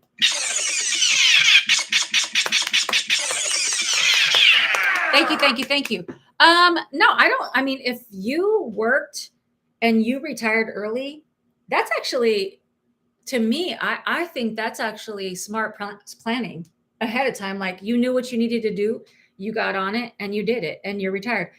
And if you have it together, it's like you've done your job. But like, I do know a lot of people that retire do want to like work some more to like earn more money. And that's just, you do what you want to do. Like, you've already retired. So I think it depends on you as a person and what type of person, if you want to keep working or not. So I don't know. I'd definitely date somebody that was like retired early if his ducks were in a row. Yeah, that's what's weird to me, because like I know retired 2019, his ducks are in a row. Like, like quack, this quack. Is somebody who like did it right and retired and is good. Yeah, I wish so I like did. Yeah. To hear him say like some women are like what, like, you know what I mean? Like, why? It's not like you was forced out, fake early retirement, leave. Yeah. But like, when it's like I handle my finances correctly all these years, I think that goes to like the ideal that I feel like we, especially our generation, this ideal and the ones before us, that you have to work till 65, 70, and then, or 67, whatever, then you're allowed to retire. So if you retire early, they're just like, what, why you ain't working? You know what I mean? You still young. Why you ain't working? Like, I think people can't, especially if they're still. No, I wish, I wish somebody would have, and I don't know if I would have listened in my 20s, but I kind of wish somebody would have like shown me like, hey, if you do these things, you can retire. But I always just, I guess in my mind, I was like, oh, I'm going to be a famous singer one day. I'm just going to be like so rich, I don't think you think about it when you're younger. No. But if you do, that's pretty awesome to me. You thought ahead. And that's really great. Which, I mean, you don't work now, so. Me? Yeah. I mean, you work, like, but I'm saying you don't work for the man, is what I'm saying. No, I don't. So, I mean, like, I guess YouTube's the man. I don't like to look at it that way. No, I'm saying like you don't work a regular job now. No, not a like traditional job. you acted on that desire. Yeah. So, but I imagine there's probably some people who's like, oh, I don't know if I could date or marry a YouTuber. But I'm sure. That's okay. I'm sure whatever you do, even if it is better for you, there will be people who don't understand it. Yeah, I agree. Which is their right. But like, it just seems weird that someone would be like, oh, you're retired. That's a red flag for me. Yeah. Yeah. He needs to still be working. He needs to be clocking in. Yeah. If it's gonna last. Let's see. Okay, BC to Alberta was 720 miles. But that's a long distance. You got to hop on a plane to go see That's him. a situation. You Good to you. I mean, really, that's actually like accomplishment. You got to fly to go see. Yeah. There was one of my relationships. I would take the Greyhound Oh, to go see her. It was only like an hour and a half on the Greyhound. still, But that's like effort. Yeah, hopped on a Greyhound, man. Like, and the kids, when she was dropping me off Sunday afternoon, the kids was always crying because to see me go made me feel good. But actually, I was made me feel good. But with all that crying, I was ready to go back home. But You're like, I'm good. but yeah, used the Greyhound bus. I had a video on my other channel about like how Greyhound saved my relationship or something. It was weird, but Really? yeah, I used to hop on that bus, hour and a half. Deborah, 720 miles. We're meeting halfway. Yeah, how do you decide who goes where? And you can't drive that. You'd be No, tired. that's a long situation. I guess you would maybe make plans every month, or I don't even know. That's a long. Yeah, how often would you meet? Yeah. I'm curious. There's a lot going on. We need to unpack this. Unpack it. Let's see. I'm curious. I'm like, how do you? Angela said they was crying because you were going on the Greyhound. They knew. They's like, please. They knew. Please, it's rough. It's rough on there. Actually, that was a cool leg between Ocala and Gainesville. It was actually not a bad leg of Greyhound. That was the reason I did it. Like, there wasn't really too many crazies on there. Would I date somebody who only travels by Greyhound? Actually, if they had the money to travel otherwise and they still only travel Greyhound, that might be a deal breaker for me. Because I'd be like, why? What are you getting out of Greyhound? Yeah.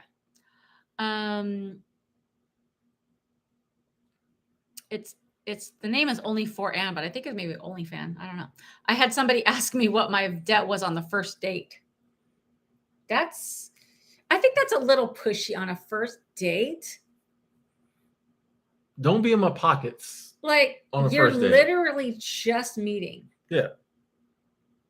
Although I will say that people are literally just meeting and then half an hour later they're having sex. There's lots of people that go out on dates and literally just, oh, you want to see me naked? I'm going to refrain from weighing in on that one. Well, you brought it up. So I am much more likely to sleep with you on the first date than tell you my credit score. Well, of course. That's what I'm saying is like people do all kinds of wild things. So I don't think it's that wild to ask. I mean, I'm saying I don't agree with it, but what I'm saying is it's not that wild because people are like exposing your whole nakedness. That doesn't seem wild to me. That's just human behavior, nature. We both hot. Let's go have sex. If that's what we want to do, two consenting adults. That's just normal to me. You asking about my credit score is abnormal to me. That's what I'm saying. I think that's built into our society, maybe even just America or my credit score, my finances. Places. I'd be like, I got enough credit to pay for this dinner. That's all you need to know. It's funny to me the things that we'll do but won't do. Yeah. I totally would be like, that would be a deal breaker. It's like, so what's your credit? I'm like, I don't even know you. But then, yeah, I would probably go and play the horizontal polka all night long. Back as a younger man, I'm not really into that as much these days, but like, I totally would do that before I told you my credit score. Like, okay. Grant says, I pay for everything by credit card for points, air miles, and then transfer the funds to clear the balance. That's he's talking about how they would, make their little trip, or he'd pay for it. That's actually smart. You're getting paid to date because you're getting airline points. That made it sound bad. Sorry, Grant. I was just dating her for the points. She's like, he's just really just dating me for the points. He really loves to see me a lot. He's like, no, my points are racked up. Now we can break up. I got my 4 flights, free flights. I can go see my other girlfriend. Ooh, that's a shyster move, bro. Down in the States. Dang. Holly says, I'm for dreams and non-traditional work. My husband had a dream to work in the film industry. I believed in him. Now he provides for both of us in a job that he loves in set decoration and film and TV. That's awesome. I like that too. I'm in for dreams and non-traditional work too.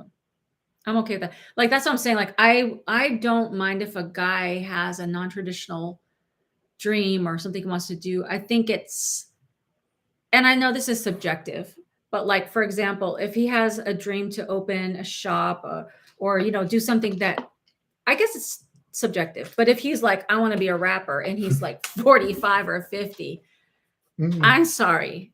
I knew you were going there. But also, no. I knew you were going I'm sorry, there. but it like, listen, I wanted to be a singer. I grew up since I was like 8 years old wanting to be a famous singer. But at a certain point, you realize like, okay, I'm aging myself out. Like there's people coming into this industry in, their teens and 20s. And it's a no. Like no. Susan Boyle never gave up. But she wasn't going to be a rapper. Singer, rapper. Yeah, you're right. You're right. You 45 and you're like that's a different genre of music, He's coming to our dates in like the gold chains and whatnot, face tats. No, no, thank you. Like you missed your opportunity. Be a producer, be a writer, be an engineer, a music engineer, go write for some music publications, do something. I'm not going to follow you on tour. It's going to be a no. I'm sorry. Your dreams are busted in my book. I'm sorry. What if he has bars though? He can have bars as a hobby. He can make his own little recording studio, bars on the weekends. Just like some people like to play video games. Some people like to knit. He can have bars on the weekends. That's it. So you saying if Lil Grizz? No, Lil Grizz in his 50s. He's not 40, little, he's big Grizz. How you Lil Grizz at 50? He ain't Lil Grizz. He ain't Lil Grizz no more. How you been Lil Grizz for 30 years? No, it's a no. Yep, that's age discrimination. No, I'm joking. Wow. Do you care? Oh, Reigns of Healing. They better ask me about my faith before anything to do with money. Have mercy these days. I respect that. I love that. I respect that. Oh, I'm asking before we even meet, what's your relationship with the Lord Jesus Christ? Before, like on the phone yes, call. Even in the chat on Tinder. I'm not wasting my time. If someone's not on the same faith level, it's not going to work for me. Respect. Like it's going to be a no for me. Like I don't even want to waste that person's time, and I don't want to waste my time. I want them to find who they want to find. That's exactly. I'm on that page, so I'm not really worried about any other things if they don't have that. Facts. Respect that. But yeah. I feel similar about the WNBA. If she don't rock with the W or let me spend my time watching it, it's not gonna work. First and foremost, for anything. Courtney says credit score can be fixed. Some STDs are forever. So I've heard. I mean, hey, listen, that's true. That is true. That's what. Never mind. I'm not gonna go down that road.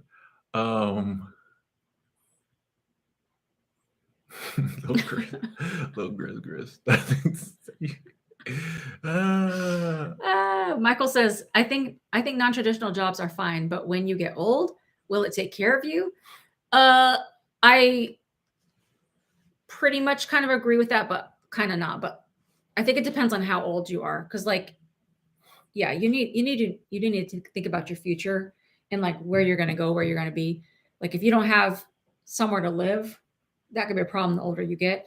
I think non-traditional jobs are okay as long as you're setting money aside.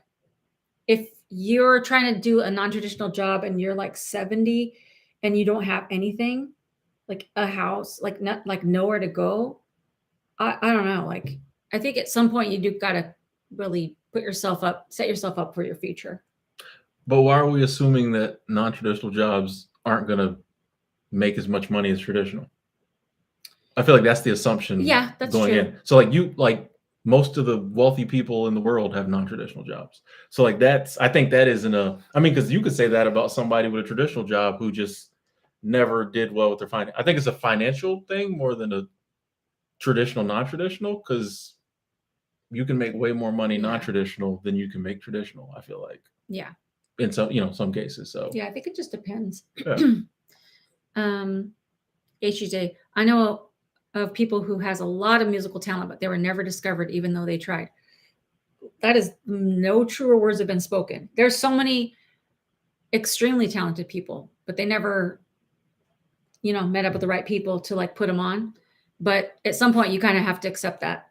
It's just like football players or actors or whatever. There's many talented people. Yeah, comedians. Yeah. Comedians, but at a certain point you have to like come to terms with that. Like, I'm not going to be 70 in the NFL. Like, like, I'm a woman, I'm not going to ever be in the NFL. You know what I mean? Like, there's certain limitations in life that you're got to come to grips with and be like, okay, like, that's not going to be me, but I can still do something in that field and, move on, By the way, women's flag football is becoming huge. Ooh. Yeah, like I was watching some the other day. I'm a fan. Actually, Team Mexico is my team. But yeah, women's flag football is becoming the thing. Give it like 10 years. I'm sorry, that's just, I know my women's sports. So. I can't do that because of my back. If someone tackled me, I know it's not tackle, but you do fall. Like, yeah, you do. You do fall down. I can't do it. Okay, here's the question. Okay. Maybe not football, because I don't think that was ever your dream. No. Would you release an album ever again? If I had the time to do it, like if I had some excess time, yeah, I would probably go back into writing music, and I'd like to record again. But I don't, just with the YouTube channel alone and just like traveling and stuff, I don't think I have time to dedicate to that. But it's not like I sit around being sad about it. Like, it would be fun to do, but I don't really feel like I have to. Okay. But yeah, I would like to. This is Courtney says, the sad thing, Allison, is that most people can't sing. You can. Thank you. I Appreciate that. Thank you. Thank you.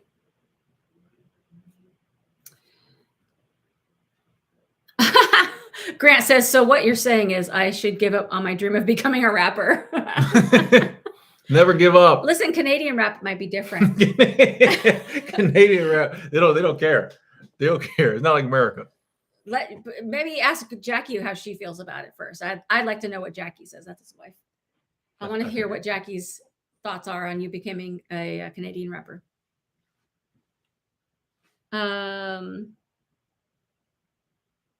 Ivan said, is there anything that could make you change your current lifestyle, such as health problems or family illness needing your help? I mean, I know for me, yeah, definitely. Like, there's always, for any of us, I feel like there's things that can and do happen that alter our lives a little bit. Like, you know what I mean? So yeah, if something major happens, like, you can't, that's why you get out and do it while you can. You know what I mean? Like, that's why it's like, do it while you can, because you never know what'll happen, and I'd much rather have the memories from the things I was able to do than the regrets of never doing anything. So it's like, yeah, if something like that happened, whatever. But I'll also say that's not something I spend a lot of time thinking about, other than to like motivate me. It's like, hey, you never know what might happen. Do some stuff.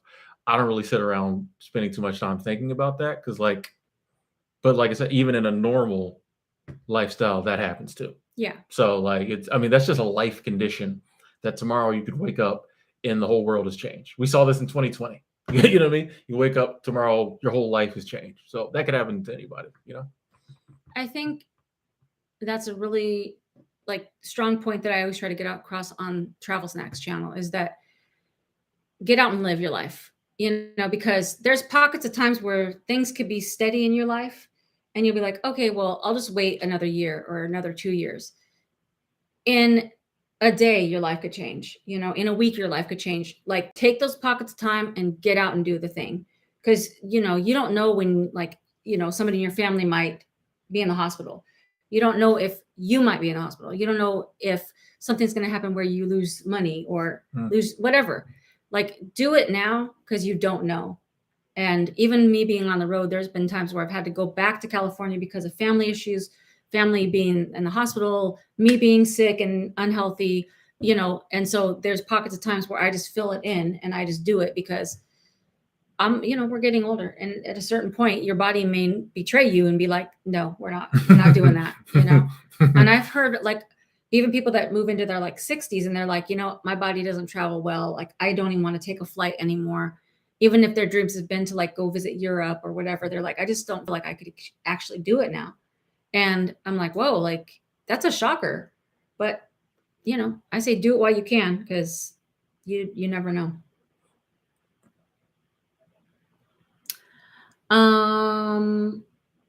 Reigns of Healing says, Tim, inquiring minds want to know, what's the draw with women's sports? Genuine question.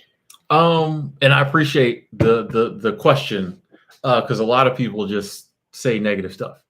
So I appreciate you genuinely asking because I don't mind answering. I don't know. Like I never was really like I watched sports a little when I was younger, but like me and my dad loved the World Series, but like I got away from sports and like I low key used to like make fun of sports people. But then I just came across the WNBA and like I liked it. I think maybe part of it is I like watching something that everybody else isn't into. Like I'm kind of a what is it, contrarian. I like doing what no one else is doing. And like I honestly I'd prefer to watch women run up and down the court playing basketball than dudes. Like I don't really people who don't know me may not know this, but like most of my friends are women. Like, you know what I mean? Like I got like two or three guy friends that like, you know what I mean? Most of my friends are women. Like I watch women's sport. Like I rock with women more than I rock with dudes. That's no shade, but like I just rock with women more. And I like the supporting women's sports because it still does get looked down on, and you know people still talk trash about it for no reason other than that they're women. And you know what I mean? I think it's 2023. I think we can get over this whole like gender issue and all this stuff. So like I just prefer watching women. And like once you get started in it, you know, watching the WNBA. Now I watch women's college basketball. You know what I mean? Like once I started down the rabbit hole that is women's sports, there's just like more and more. And I don't know, like I just enjoy it. And I feel like men's sports would be too mainstream. Like, you know, everybody loves the Packers. You know what I mean? Like I like to do stuff that like you're in like a select group when you like the WNBA. You know what I mean? So I think there's that, and without objectifying women, some of them are hot. You like, you know what I mean? So I'd much rather than watch dudes sweaty, they smacking each other on the butt. I just don't. That ain't really my scene. You know what I mean? So, Sandra says, once you find where you want to live, Allison, you can always sing in your church. That's a good point. I still sing like in my van when I'm driving or in the shower or whatever. There's a couple times where I was singing here, but I don't think you can hear because the rooms are. Really? Yes. I was like, that one day that I was like, am I being too loud? And you're like, no. Yeah. I like to sing. I still like to sing, but singing in church, that's also, you know, great too. And then Grant says, I asked Jackie about becoming a rapper and she just said, and he has a bunch of laughing emojis. So she's laughing at him for being a rapper. So I think your dream has died today, Grant, about being a rapper. So I'm sorry, but you know, we still love you. Next question. You going to drop the album on the internet? If I make an album, if I put the effort into making an album, heck yeah. You gonna drop it on. You're gonna be on Spotify. I'm gonna drop it on the Spotify. All right. If Allison drops an album, we got to get the streams up. Stream it. I didn't know if you was gonna like sell physical copies. Bro. Yo. On my because I did put out a CD like back in 2006. Yeah. I bought 1,000 copies because that's what people were doing back then. Bro, I think I sold 10 copies. It's it hurt my soul. Do you have copies left? Oh, I'm sure I do somewhere in a box at my parents' house. Bruh. Hey, Snack Pack knows. Some people asked and I sent it to them. Why are you not slanging the CDs? I ain't trying to slang no CDs on the road. Carry a box of CDs from 2006. $10 a pop, $15 no, I just shipping? charged $5 because I was like, it'll cover the shipping and I'll probably make $1. I didn't care, but I have 1,000 CDs. I would pay $15 for a CD. Okay, you give it to me now and I'll see what I could do. Yeah, for 2 years from now, when I've forgotten about it. Like, I didn't really have any. I think people that'd be a cool memento for the bunch of munchers. Some people have it already. You're asleep. I don't know. I didn't know it was a thing. Well, now you do. Okay. All right.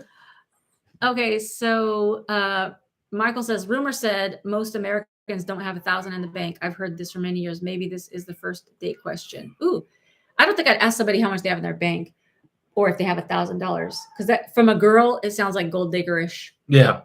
I don't think I'd ever ask about it, but that's a fair point. Like, you know, if somebody has a savings, that's an indicator that they're prepared a little bit, you know?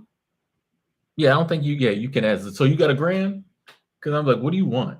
What do you, yeah. Is this a thing that I don't know about? Yeah. Yeah, they're not gonna win again. They're not South gonna Carolina national Tracy, they're champions. not winning this year. No. My beloved Stanford is gonna win the national championship this year. Rebecca's coming through. Tim, women's college softball has started. Are you into the softball? I just started watching women's softball. I watched Florida State versus Alabama, and I fell asleep during the game. Not a negative, but I said I'm gonna start watching softball. Like, it's getting to the point now. There's so many sports I'm liking, because this flag football, which the season's over. But I just got into like women's softball. So Nice. I need to pick a team. I was kind of feeling Alabama, oddly enough. So I'm dialed in. We got to get the women's college basketball finished off, but then the WNBA starts. So it's and Athletics Unlimited is actually playing right now. You know what I mean? So it's a lot. Hashtag blessed. Nice. Jamonde, what's up, man? So what's my skin regimen? I don't have one. I laugh a lot. The lighting helps. It makes the skin look better than it might be, I think. Robert says, just joining in, I would much rather be alone than be with vampires that suck you dry.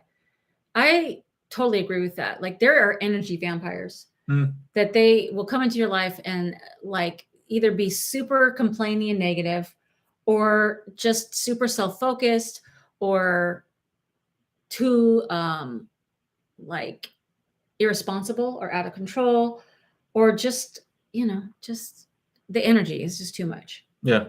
So I would agree in that sense, but I think it shouldn't be to the point where you give up on trying to meet people that aren't vampires. I think you should just take those people and be like, okay, that person was not for me, and move on. Yeah. So, but I agree. Yeah, there's a lot of people that are very energy sucky. I think that goes back to, we live in a day and age, and social media plays a role in this, where it becomes very, I always say, like, we live in like the most self-centered age, because like it is no other time where people taking pictures of themselves on a daily basis and posting them. You know what I mean? And then like other people were liking them. Like, it's a different dynamic now. Yeah. But on the flip side of that, I feel like, and maybe because we're spending all our time doing stuff on social media, we've never been more like unselfish as far as the things we really need to do. Mm-hmm. We might do some stuff because we think it's going to make us look better. Right. But like, as far as like a lot of the self-work, I just feel like a lot of that doesn't go on. But on the flip side, we're very self-centered, and it's me. Yeah. And I think some people don't know how to kind of maybe turn that off when they're around other people. So you have a situation where 4 people are out to lunch, and all 4 of them are trying to be me. You know what I mean? And it's like, if you're the one person who isn't, it's this person's all my energy. Like, what the, I don't know about you, but when I am with like, whether it's like 4 or 5 or 6 people, like at a table, like eating brunch or something, and it's that type of like, you can see it. I don't know if everyone else can see it, but I usually see that, like, people aren't listening to each other. They're just like talking at each other. I retreat. I start to get quiet. I go inward, and I just sit there and look at them, and I'm just like, y'all aren't even listening to each other. I don't even want to be part of this, because I won't even be able to compete with that, and I don't want to. And that's why I don't like to be around groups, because people don't listen. They're just, I did this, I did that. It's like, y'all don't even know anything about each other because you're not listening. There's no listening going on, and it's kind of like a sad thing to see, And then if you say something, no one cares. Yeah. You know what I mean? So it's like, why am I even... Oh, why are you being so like, we're just talking. It's like, Also, welcome, Ellie wife. Welcome. Just started watching and following this week. I'm new. Welcome to the Snack Pack. Glad to have you. Personal accounts of energy vampires in your past. I don't know if I know any personal example right offhand of like, this happened, or I feel like for me, they don't get very far with me. You know what I mean? So like, I don't really have any memorable examples. I feel like, because I'm very like, quick to just be like, this ain't gonna be nothing. Like, You know, like I have in my past, but not like, I think, you know, at a younger age, it's like you're just hanging out and stuff. But now at this age, I'm with you. It's like, I think you can know pretty quickly if somebody's going to be that type of person that overtalks you, interrupts you, doesn't listen to you, is looking at their phone. That's all stuff that I would know that I don't want to be around. And so I don't think that friendship would go very long. I think it would just fizzle out. And yeah. real quick, I'd be like, I might give it twice, and then be like, Yeah. yeah. Like I'm really at the stage these days where like, and this is not trying to make it seem like I'm anything special. I think we all should be like this. It's almost like the person has to convince me of why I should keep hanging out. Yeah. And I fully expect that from someone I'm hanging out with to be like, Tim needs to convince me that we're gonna be friends. Yeah. You know, because it's like I'm not. I feel like when I was younger, oh, you meet somebody, let's be friends. Now it's a lot more like if I don't get a clear indication, that feeling of like, oh, it's worthy of my time, this relationship, this friendship, I don't even. There's not like I don't need nothing from nobody. You know what I mean? I got good friends. Yeah. You know, so it's like, would I like it more? Sure. But like if it's anything fringe or I'm like, I'm good. Ooh, that's a good point. Like, I think your good friends set the bar for new friends. Yeah. Because like now that, you know, I have certain people that, like I said earlier, that get me, respect me, love me for really who I am. Like I could be my full self, my 100% self, and I know they're not going to leave or back away. It's like I don't want to be with anyone, like be around anyone else that wouldn't accept me. So it would set a standard for me of any new friendships, not like right up front, because you know it takes time to build that and nurture that. But you could kind of tell up front if a person's gonna like really get you, or if they're gonna use stuff against you later. I mean, sometimes you don't know, and you can get stabbed in the back. But I think, you know, if you listen and to each other, you'll get the idea of like this person's got my back and I can be okay with that. Yeah. What do you think? I'm big on like someone's aura, their energy or whatever. Like, you know what I mean? I feel like you can pick up on like this is a decent person. Yeah. Like it did not take long when we met at the park. No. To be like, okay. We're friends. Yeah, we're friends. You know what I mean? We're friends now. We're best friends. We're best friends out. Best friends out. Yeah. So these like I think, you know, maybe that's age too, but Yeah. it doesn't take long to be like, all right, you know what I mean? Got it. You know, Yeah. You know, and that's not to say that someone could slip through the cracks every now, but like you're not fielding as many calls, you know, when you're as you get older. It's like every now and then I might try to meet someone new, and if it don't seem genuine, it's a no for me. Yeah. You know, so you're a lot less likely to get burned, I feel like, or come across like the energy vampire, because you're like immediately as soon as you feel that drain, you're like, nah. Whereas, you know, I feel like when I was younger, part of that was because I was always partying, always hanging out. I wanted people to party, hang out with, do stuff with. All I'm trying to do these days is, you know, grab a coffee. You know what I mean? So like I don't need anything from anyone. So I'm way less likely to overlook the red flags. Yeah, I think it's funny because you said this, I forget when you said it, but you were saying like there's certain people where you like hanging out with them, but you were like kind of like jazzed to like be like, okay, cool, see you later. And then you're like, oh, I just want to go home and like not talk. I think it's like those people are fine as acquaintances, but there's certain people that you know that when you go out with them, you might have a good time, but you're not going to want to go out with them again the next night or the next night, just as friends, because it's like that person drains me. Like they're high energy. They're like, oh, you know, like there's no downtime for you to just sit and not have to talk. Those are cool people to be around, but not all the time. I don't like that. Yeah. And I realize some of my fringe friends, I'm probably one of their fringe friends. Mm-hmm. And it's like, oh, it's cool to hang out with Tim once a year. I can't hang out with him a lot. You know what I mean? Like we have different, you know what I mean? So it's not like a diss, but it's just like, like some people you just don't rock like that. It's like, all right, that was my once this 2 years hang out with so and so back from high school, and they the same. Oh, cool, that's done. You know what I mean? Like, yeah. Here's the interesting question. Do you both have regrets being away from aging parents, traveling, and at times I feel like I should be at home more? That was kind of a thing, like a shift, but I think that's a relevant question. I'll say for me, it's a little different because one of my parents, we don't really talk like that. So even if I wanted to be around her more, I couldn't. And my dad is very much like me. So like we don't do need to see you on a regular basis. Like, so I saw him recently for the first time in like a decade. And I'm not gonna let it go that long again, but there was no issue. Like we was like, oh, cool, good to see you. Hung out, had lunch for about an hour and a half. See ya. I'll probably see him again a year or so from now. Same deal. So like I just don't come from a family where, in my case, there's a lot of be around my parents. Like we're just not, me and my dad just aren't like that. He's very, loner, kind of does his own thing. I'm the same. So for me, I don't feel any regret now. I don't know if the word is regret for me, but it's definitely hesitation on my part because I am actively like looking for a place to call like my base where, there's times where I want to get off the road for like a month or two at a time. And I like, since being on the East Coast, I really have been drawn to the East Coast, like Florida, Georgia, South Carolina. I've never lived on the East Coast. And when I come here, I feel happy. Like I feel this by the beach, it's more green. People are super nice. And I feel less of a stress than I do in California. But my parents are in California. Okay. So I feel a bit of guilt of like wanting to choose this for myself. And my two sons, they're grown-ups. So they have a life of their own, but they're also, one's in Texas and one's in Nevada. So everyone's kind of over on that side. And I feel selfish.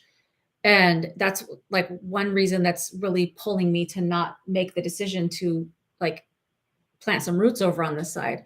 And so I'm having an internal struggle, like what's the right thing to do, which I'm praying about. But it's like, is it the right thing to do to just stay in an area that that you really don't love anymore, just so you could be around family? Or is it like live somewhere and then you still visit those people? And I think this, if we were in an old time situation, I think people would say stick by your family. But, in this day, like everyone's spread out already. Like my family's already spread out.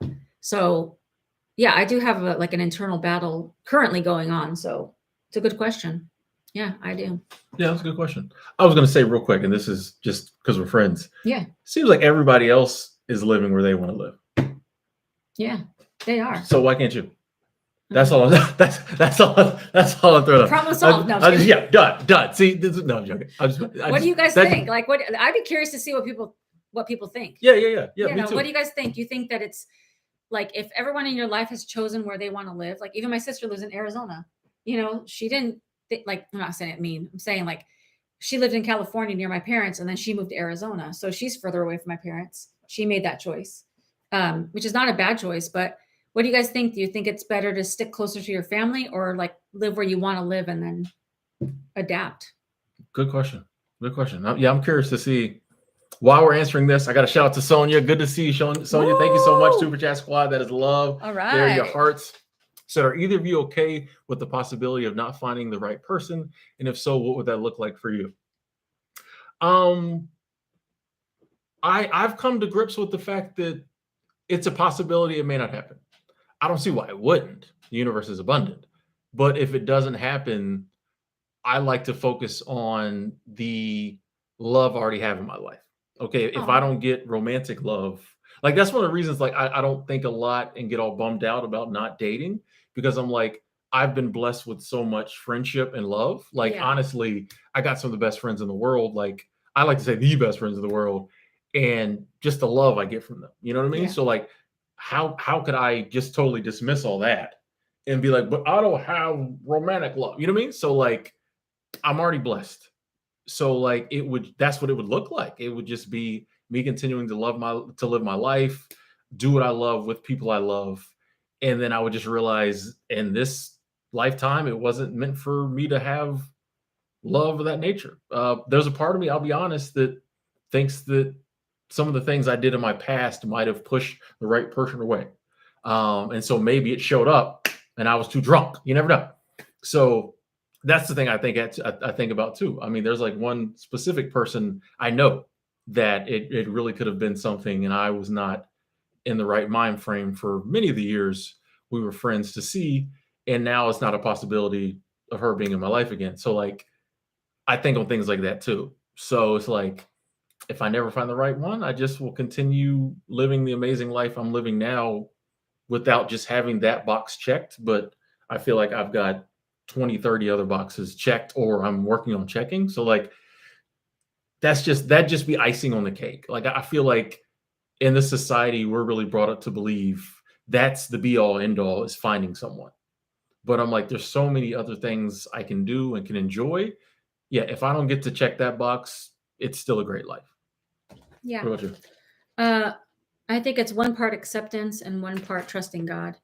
Like, I have come to an acceptance that it may not be in the path for me to have another partner. I've been married twice, so I have to be grateful for that option, because some people never have that opportunity. And there was not them, but there was another person I dated for a while that, looking back now, I thought, oh, I could probably find somebody like a little bit better, but was a great, awesome partner. And now I'm like, oh, that was that's a regret of mine, that I should have tried harder or been a better partner for that person.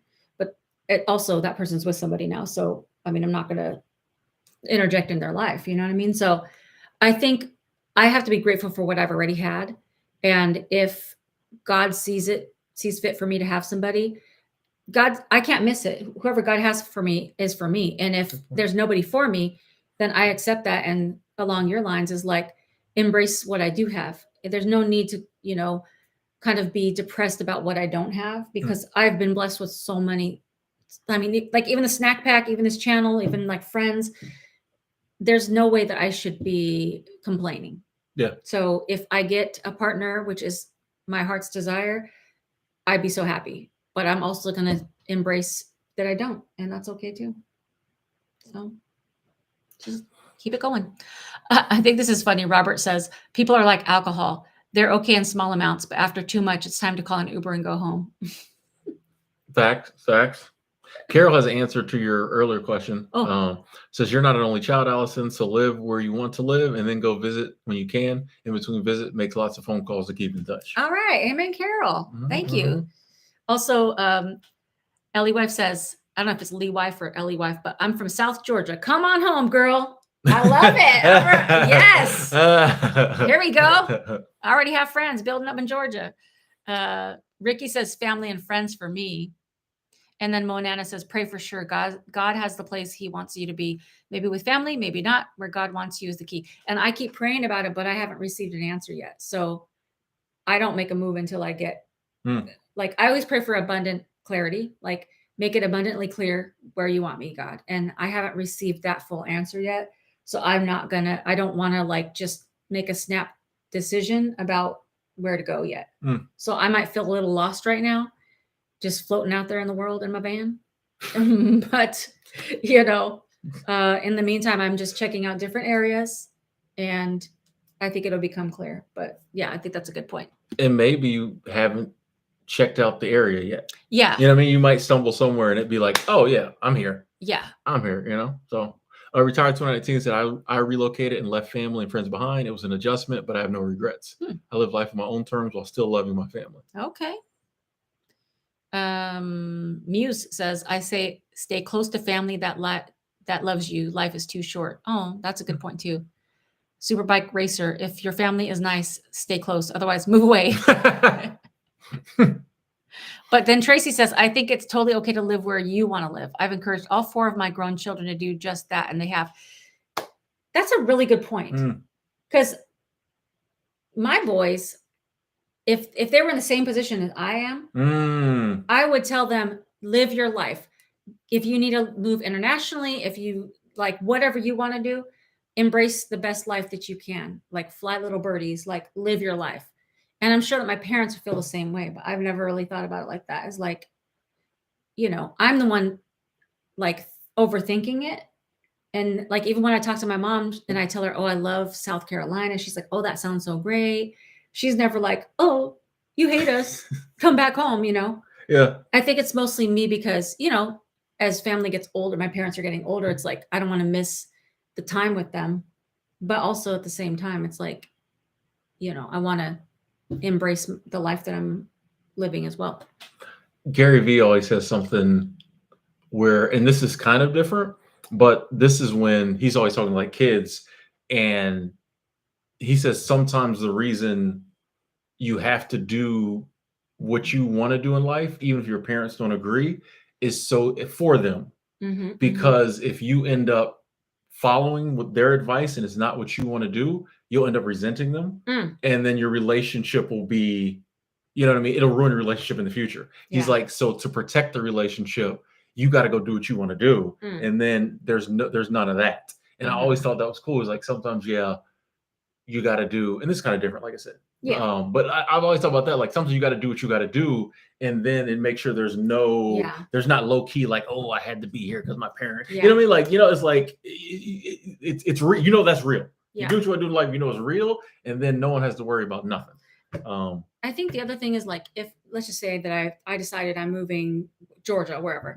I think it's up to me personally to. My parents are older. They're not going to be able to like travel over across the US. It's up to me to like, to my comfort level, be like, I'm going to go visit once every 2 months or whatever, like make sure that I go do that. So I don't miss out on time with them, because it's not up to them. They didn't make the move. I made the move away from them.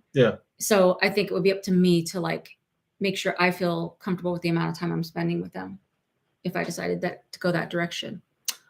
Grant says, I moved from Montreal to Edmonton when I was 18, leaving the majority of my family behind. That was 40 years ago. It's always great to go home to visit. Oh, I love that. Sonia said that's why there's FaceTime. A lot of good answers coming in. Sorry I can't read them all, but a lot of good answers. This was a good thing. Yeah. Appreciate you, the vulnerability. Putting hey, you know what? This is our family right here. Yeah. Ricky says, Charles next. Can you win an old flame back? I don't think so. I think that ship has passed because he's with somebody. I was gonna say, when you said it's like he's in a relationship, so I'm not gonna interject myself. I was gonna be like, but if you wanted him back, though, I mean, you could listen. If you wanted him back, if he knew, I think he'd be like, "It's been fun, girl, but it's travel snacks." You know what I'm saying? It's tea snacks.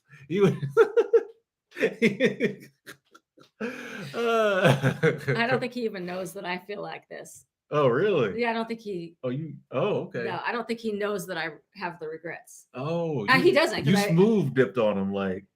No, like we broke up, and then like we were still in touch, and then he got with this girl, and then I'm like telling my whole business on the internet. He's probably watching right now, but go ahead. Great, and then at some point, she saw some text, not bad, but just like she saw that we had kept in touch, and he's like, I think she, thinks it's a little too much, and I'm going to have to cut off the conversations. And I was like, okay, cool. And I was like, if you guys ever break up, reach out again, not romantically, but like as friends. Cause we were close. Yeah. Like we'd go to church together and pray together and stuff like that.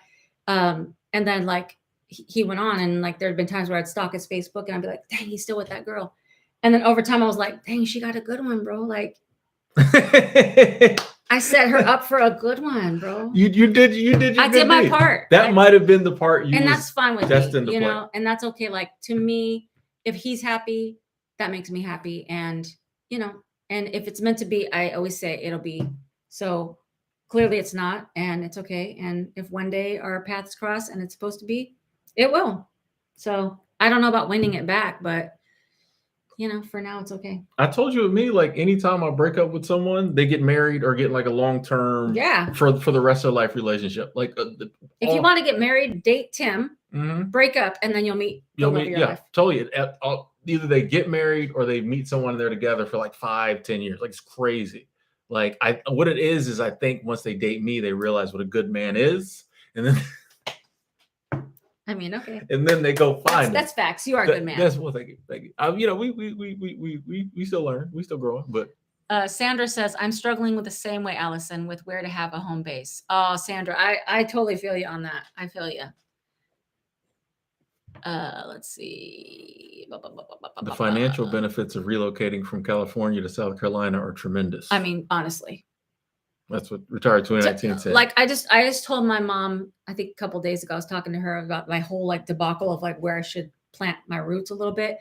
And I just told her, like, I've lost my loving feeling towards California.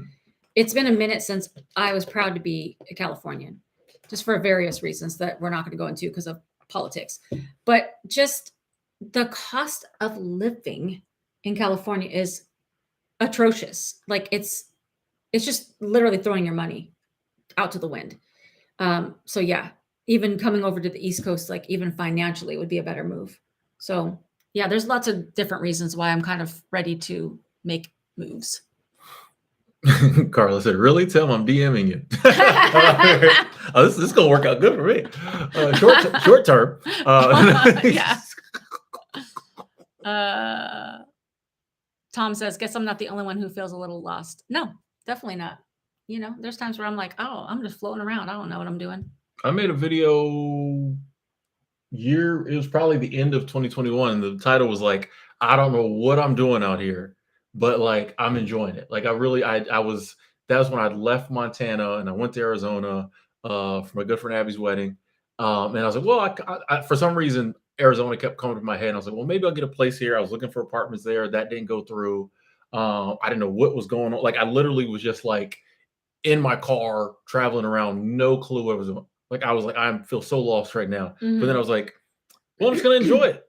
Yeah. You know, I was like, this What is else can you do? if this is lost, well then, you know what I mean? Like I was like, I'm seeing new places, I'm hiking, like seeing, you know, like I'm like, if this is lost, great, you know? So yeah, I feel like you were saying earlier, sometimes the solution hasn't been presented to you yet. Mhm. And it's just kind of like, sometimes the test is continuing.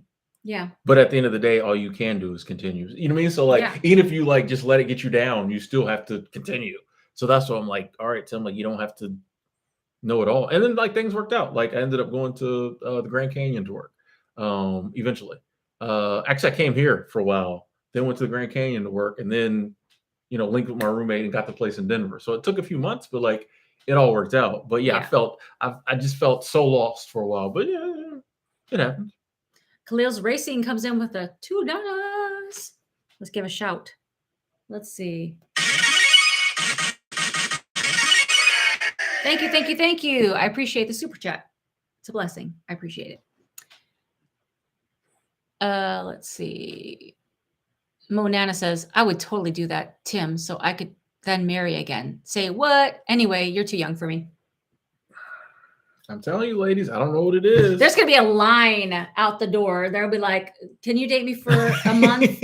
You're 12. You're gonna have to break it down on a spreadsheet. Like, okay, I got this girl, this girl, this girl. There's a minimum of like 3 months dating period. It Okay. don't work if we just date for like. Oh, okay. Well, So yeah, it's like a minimum of 3 months. okay, so you could only really date 4 girls a year. You could do like a lottery system. I could date like 3 at a time, but for 3, I'm joking. That's a joke. That's a joke. That is a joke. Yeah, I could do a lottery. We could do a lottery. What is it? What do they do? A raffle where they do that like a date. You know, like an auction. Yeah, auction. That's what I meant. Yeah. Okay, an auction. Yeah. I'm gonna hold an auction for Tim's dating service. When I turn the memberships on, that'll be level 5 as you get a ticket in the ticket to the raffle. You're gonna have no men in your memberships. I can tell you that. Well, I mean, never mind. I mean, Ken just said I was looking good. I'm joking, Ken. I know you're a straight male, but you didn't say I was looking good. But I mean, I get some interesting DMs sometimes. Ellie's wife is selling me on the Georgia. Georgia's a good location. Go north and you have the mountains. Go east or south, you have beach. Stay in Georgia and you have Georgia Bulldogs. Go Dogs! I do love Georgia. I'm actually going there next. Probably a couple weeks from now. I agree with everything. I'm going to Georgia. It's one of my favorite places. Everything except the Go Bulldogs.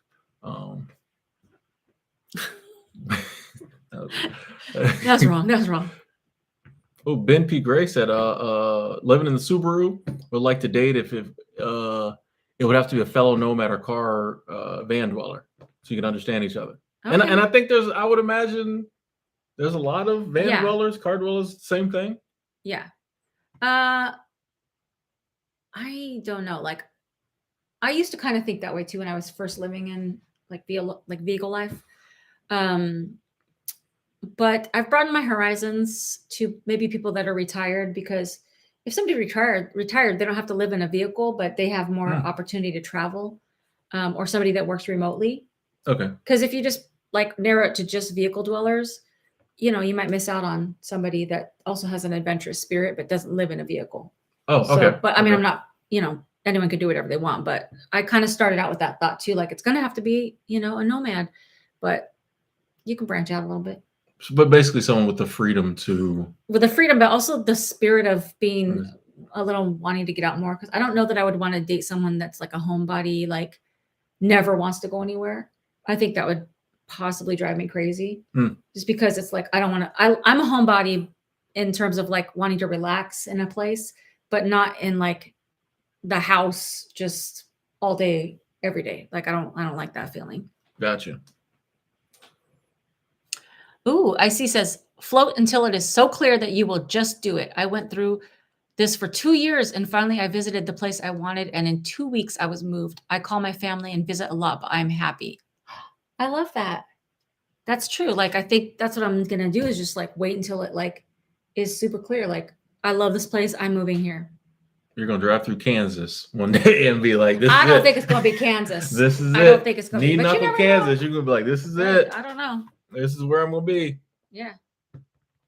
Sonia says, "So Tim is from the South and likes the West, and Allison is from the West and likes the South." Interesting. Oh, that is interesting. I'm out west now. Not all the way west like California, but yeah, you know, Colorado, Montana, them state. Yeah, that's where I'm at. Yeah. Well, Ken said Kansas City ain't bad. First time. I've never been to Kansas, so I shouldn't even talk. I feel like I've been through it on the bus. Poor Gilberto says poor Kansas. Well, yeah, Kansas gets a bad name. It does. It does. That's Because sad. nobody knows anything about it. They don't. No one ever talks about Kansas, so you never really know anything about it. Yeah. You know where I have been is where people don't talk about is Nebraska, and Yeah. it was beautiful. Mm. I actually liked it. There's a lot of farmlands. It was really pretty. Mhm. Yeah, I Yeah. liked it. Oh, I don't think I'd live there, but I I'm did about to say, like is that on your list? Is that an it. option? It's not on my list to live because they get snow and stuff. But I don't really want to live somewhere that's like a snowy region. Okay. It's just not. It's not for me. Respect that. Monana says, "Hey, the men should love you, Tim. You're setting them up for their forever wife." Hey. I don't know if I can if they can be a part of the raffle and the auction, just because of personal preference. But you know, we can hang out. Mac Pride says, Allison, would living in a van with your significant other be too cramped or cause problems for the relationship? In my van, it's going to be a no. my van is too small. And actually, Tim can attest to this, not because of the reasons that some of you might be thinking, but because today, and Rebecca, if you're still on here, Rebecca's been asking me, have you flipped your mattress yet? And today we went to my van. I asked Tim for his help because I was like, I don't think I could do this by myself. So I've been having back problems. So I decided my foam mattress is like soft, medium foam, and then like firmer foam. So we had to take the whole mattress out, take the covers off of it, flip it over, put it back in the van. My van is for one person. Yeah. Like, the bed is like almost a twin at this point. So that's going to be a no for me. But I think it'd be great to, if it was like an RV, I would definitely live. I was going to ask you that. Would you do RV? Yeah, I would for sure do an RV with my partner because RVs can have separate rooms. Like, oh, you're trying to get an expensive RV. Okay. Yeah. Like my sister and her husband, they have a nice RV and it's like, there's like a living room, then they got their walk-in bathroom and the back has their bedroom. It's like separate. And it's like a little like tiny trailer, like a mobile home. I would totally do that with a partner, or I would do 2 vans. Okay. Each of us have a van, but only for a short time. Cause like, if I'm like with somebody, I don't want to be like, too separate. Yeah. I'm a very like lovey-dovey person. Like I want to be with my partner. Whose van tonight? Yeah. Like, yeah. So no, like it would be too cramped if it's a van for me, I think. Cause I think you're going to get on each other's nerves. Yeah. Like where would you be? And also if you have to poop.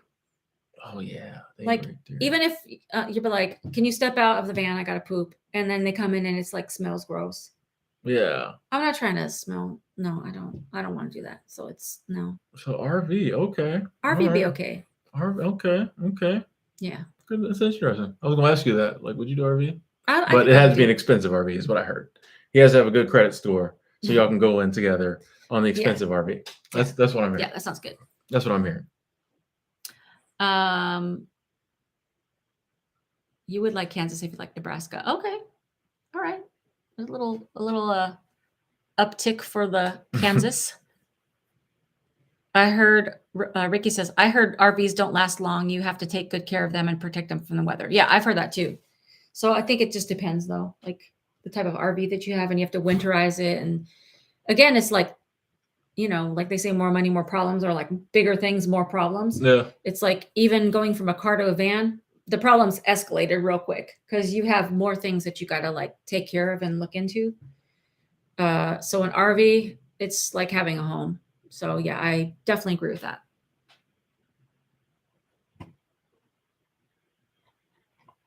Kansas started getting a lot of love. I'm gonna have to check out Kansas. Maybe that's a sign.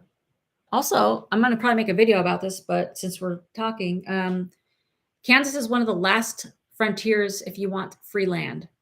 There is free land in Kansas, but there's requirements. I don't know them all, but one of the requirements is that once you get the land for free, you have a certain time frame to build a house, and it has to be like 1,200 square feet or something like that. Okay. So there's certain things you got to do once you get that land, but the land is free. How much land? They have it parceled out, so it's probably like less. It's probably like quarter acre. Quarter acre? Maybe half acre. I don't know. I don't even get an acre? There's different little small towns that are offering this. Oh, so it's different, probably different. Yeah, and That's interesting though. There's free land in Iowa, and is there income requirements? I don't know. I mean, if they're getting, well, I guess they may want to know if you can afford to build a house. Yeah.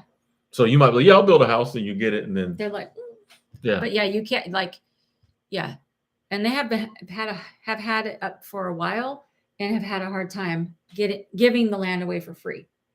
Because people don't have the money to buy the house, to build the house. Yeah, and plus because it's these are small towns, so not everybody wants to live in a small town. And I'm assuming you have to have an outside income. Mm-hmm. And then too, if you factor in, if you have an outside income, it's probably internet. Yeah. And the Wi-Fi. Oh man. In small town Kansas is probably HughesNet, and that's So I can see where there's difficult. Did you know? Is it Italy with the $1 houses? Yeah. Which is kind of a similar thing that like they got all these. Which is actually I watched the thing on. It's so sad because all these towns, all the young people are moving away. Yeah. So they have all these like literally houses that like nobody owns, or like the people die and it just sits there. And so yeah, they were genuinely like selling €1. Mm-hmm. But yeah, most of them you got to get in there and fix up. So it's not like I'm gonna go to Italy and have this fabulous home for €1. Yeah. It's like you got to put some money into it. But I think it's kind of cool. But like, I feel like they could do the same with that. Just give them away with the stipulation you got to fix it up, and they probably still would have trouble getting people in all of them because it's just not. It's these little bitty Italian towns that like there's really nothing. Yeah. And everybody's gone. So it sounds romantic, but then you get there and you're just like, oh, now I'm here and there's nobody. There's nothing to do. Yeah, the same reason people left. Now I'm. So yeah. Like if I was a millionaire, get you one, fix it up. You got a little Italian villa for Yeah. But like, yeah, just a regular person is kind of that's weird that the world is kind of changing like that to where like, which there was one town that was bringing in a lot of immigrants, and that was to giving them the houses, let them work on them. That was working. But I'm like, that is interesting that like towns are dying. Yeah. All over the world, like small towns are dying. Like, yeah, that's sad. Rebecca says, "Yay, mattress flipped." I thought about Rebecca when we were flipping that mattress because she's asked me a few times, and she said she's lived in Kansas had lived in Kansas for 13 years, and then left. Couldn't do it no more. No, yeah, but 13 years that's a good time frame in Kansas. That is, it's like dog years. 13 years in Kansas years is like 50 years everywhere else. No, I heard parts of Kansas are really beautiful though. Yeah. Yeah. Really? Like, what do they have? I think farms. Oh, okay. I don't know. Okay. Wasn't the Wizard of Oz? Dorothy was from Kansas. They were until they left, and then she's like, "We're not in Kansas anymore." And then they was like, "Great, let's stay here." Oh. No, they didn't. I've never seen the Wizard. Mom would not let me watch something with the wizard in it. No. Oh, yeah, that's true. No. I've never seen the Wizard of Oz. Monana, even the Super Bowl champs are in Missouri. What? I want more land than an acre or two. Can several people go in together and get a lot of land? Nomads could have a courtside in Kansas. That's a Ooh. smart idea. I don't know if They probably wouldn't. They probably Because wouldn't. how would you get the house built? They'd be like, y'all ain't gonna. That's Y'all gonna bicker. But that's a smart idea. That would be a cool, like, because like I Yeah. said, they couldn't. They like I think they said only like 8 people have taken them up on it, and there was like 26 more lots. And I'm thinking like that's a smart idea. You could get like a little nomad village going. Oh yeah. But now that But those then we 8 have to people, build houses. Yeah. So we're not you know. Yeah. And now that those 8 people live there, they'd be like, we had to do it. You got to do it too. They need to just open. Once again, we talked about this before. These small towns need to say they're friendly to vehicle dwellers. Come through. Yes. Come through. Yes. We got special lots set up for you. We bring business. Like that's what needs to happen. Yeah. Get some caravans coming through. And Sandra says, I don't like that towns tell you the size of house you have to have. I had this problem after buying a piece of land. That's true. Because like, what if you wanted a smaller home, or what if you wanted, I guess you could go bigger. I don't think you could go smaller. So yeah, like that would suck. You know, what if you don't want that much space? Like, more to take care of. Yeah, like that's what if they lowered some of the requirements, like what are they scared of happening? Right. What's gonna happen? Maybe they think you're not gonna stay there that long if you have a smaller house. Well, if you come for a year and leave, like it's something like other than like riffraff moving in. Like Yeah. what's the downsides of someone taking the land? You know, like Yeah. even if they just show up to look at it and buy gas, it's helping. That's true. It's helping the economy. Like nobody's coming there. You know. Gilberto says, I think Kansas gets a bad rap because it's in the dead middle America. Middle America now is a joke. Rebecca says, I do not miss those winters. Yeah, I wouldn't want to live somewhere that's the winters are miserable. Like that's too cold for me. Yeah, that's why I'm here. Instead of Colorado right now. But we're heading back. Yeah. So. Also, yeah, Doris has a good point. Tulsa remote is $10,000 for living there for a year and working remotely. I've heard about that. Yeah, there's certain places that do that where they'll like give you money, but you have to have certain requirements, like staying there because they're trying to spark their economy. So they want people to come there and stay, you know, and like shop and eat and, you know, build up their restaurants and stuff like that. But again, for a nomad, that's going to be torture because you're going to be like, have to stay in one spot. Yeah. And like, how do they gauge? What if you're like, oh, I'm gonna leave for 3 months, come back? They're like, no. You got to be here. You know what I mean? Like, that's too, I'll figure it out on my own. I don't need you dictating. Yeah. What I'm doing with my life. Yeah.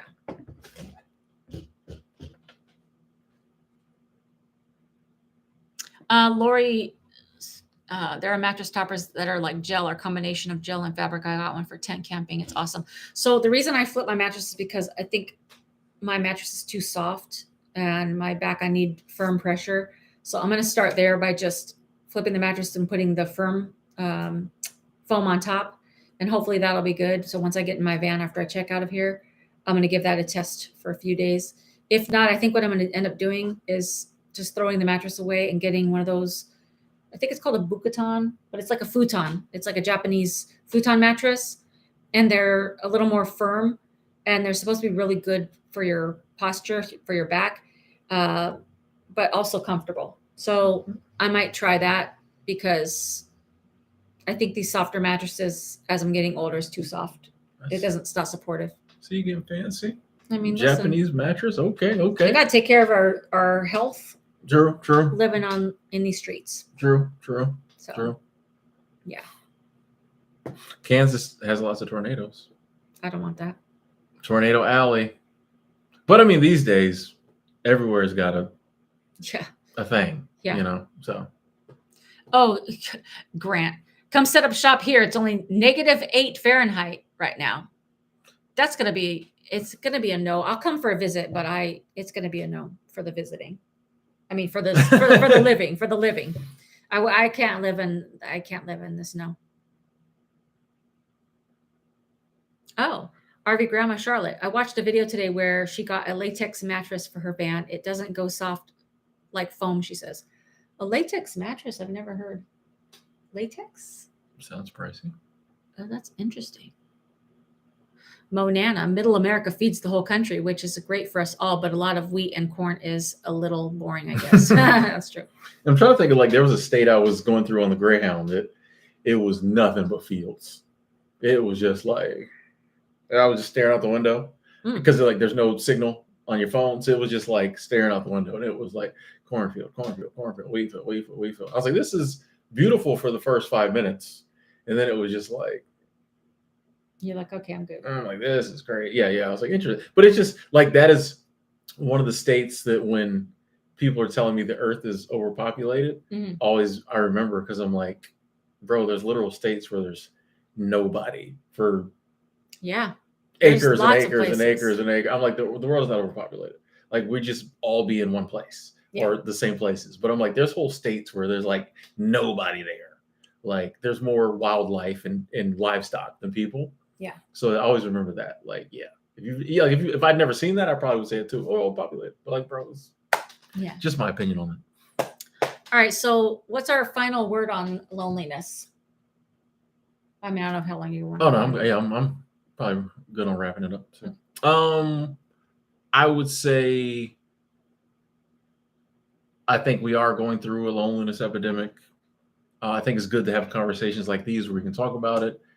And I think, like sometimes we have to be a little proactive and maybe doing less communicating and interacting on this and more in person. And like, it goes against the norm now. So it falls to us, I think, to sometimes be like, okay, I'm gonna go see that person. I'm gonna go visit that person. I might call them and we actually have a conversation or, and try to, I don't have all the answers on like how to meet new people, but try to find ways to do that. Like IRL in real life, I think, interactions are a lot better and we may have to work a little harder for them now, but I think it's still possible. I agree with all that you said. I'd say because we can't control other people, to make yourself available to let people know that you're available for phone calls or meeting, like not meetings, but meetups. And, put yourself out there, be the one that like says, you know what, I know that I may not want to spend like this amount of time with somebody, but I'd be happy to like go to a coffee or like spend like 1 hour a week on the phone with a friend or like whatever you feel you can handle, instead of just saying, I'm an introvert, I don't want to be around people, but then being depressed. I think it's up to us to put ourselves out there to say, you know what, instead of sending a text to this person today, I'm going to call them, or I'm going to send a text and say, I'd love to call, like, when's a good time? Because if we don't do that, we're all going to continue to be like depressed. And I don't think even phone calls are enough. I think we're going to have to like really try to push ourselves to like get some in-person time before you start seeing these depression like epidemic going away. It's the next step. Yeah, because like it's too much for people. And I think people are like losing hope. So I think we have to be the ones to just be like, hey, like, do you want to go grab a coffee or a smoothie? And I think there's times where a lot of people will say, because they're so lonely and they don't want to say it. But I think we should be, a little more proactive. I'm intrigued by these smoothie hookups. I gotta meet up. Smoothies are a vibe, bro. I gotta get down on this. I've been missing out on the whole smoothie tip. Speaking of smoothie with lemons, Susan just popped in a $19.99 up in this piece. Woo! Love that segue, by the way. I mean, listen. You're professional.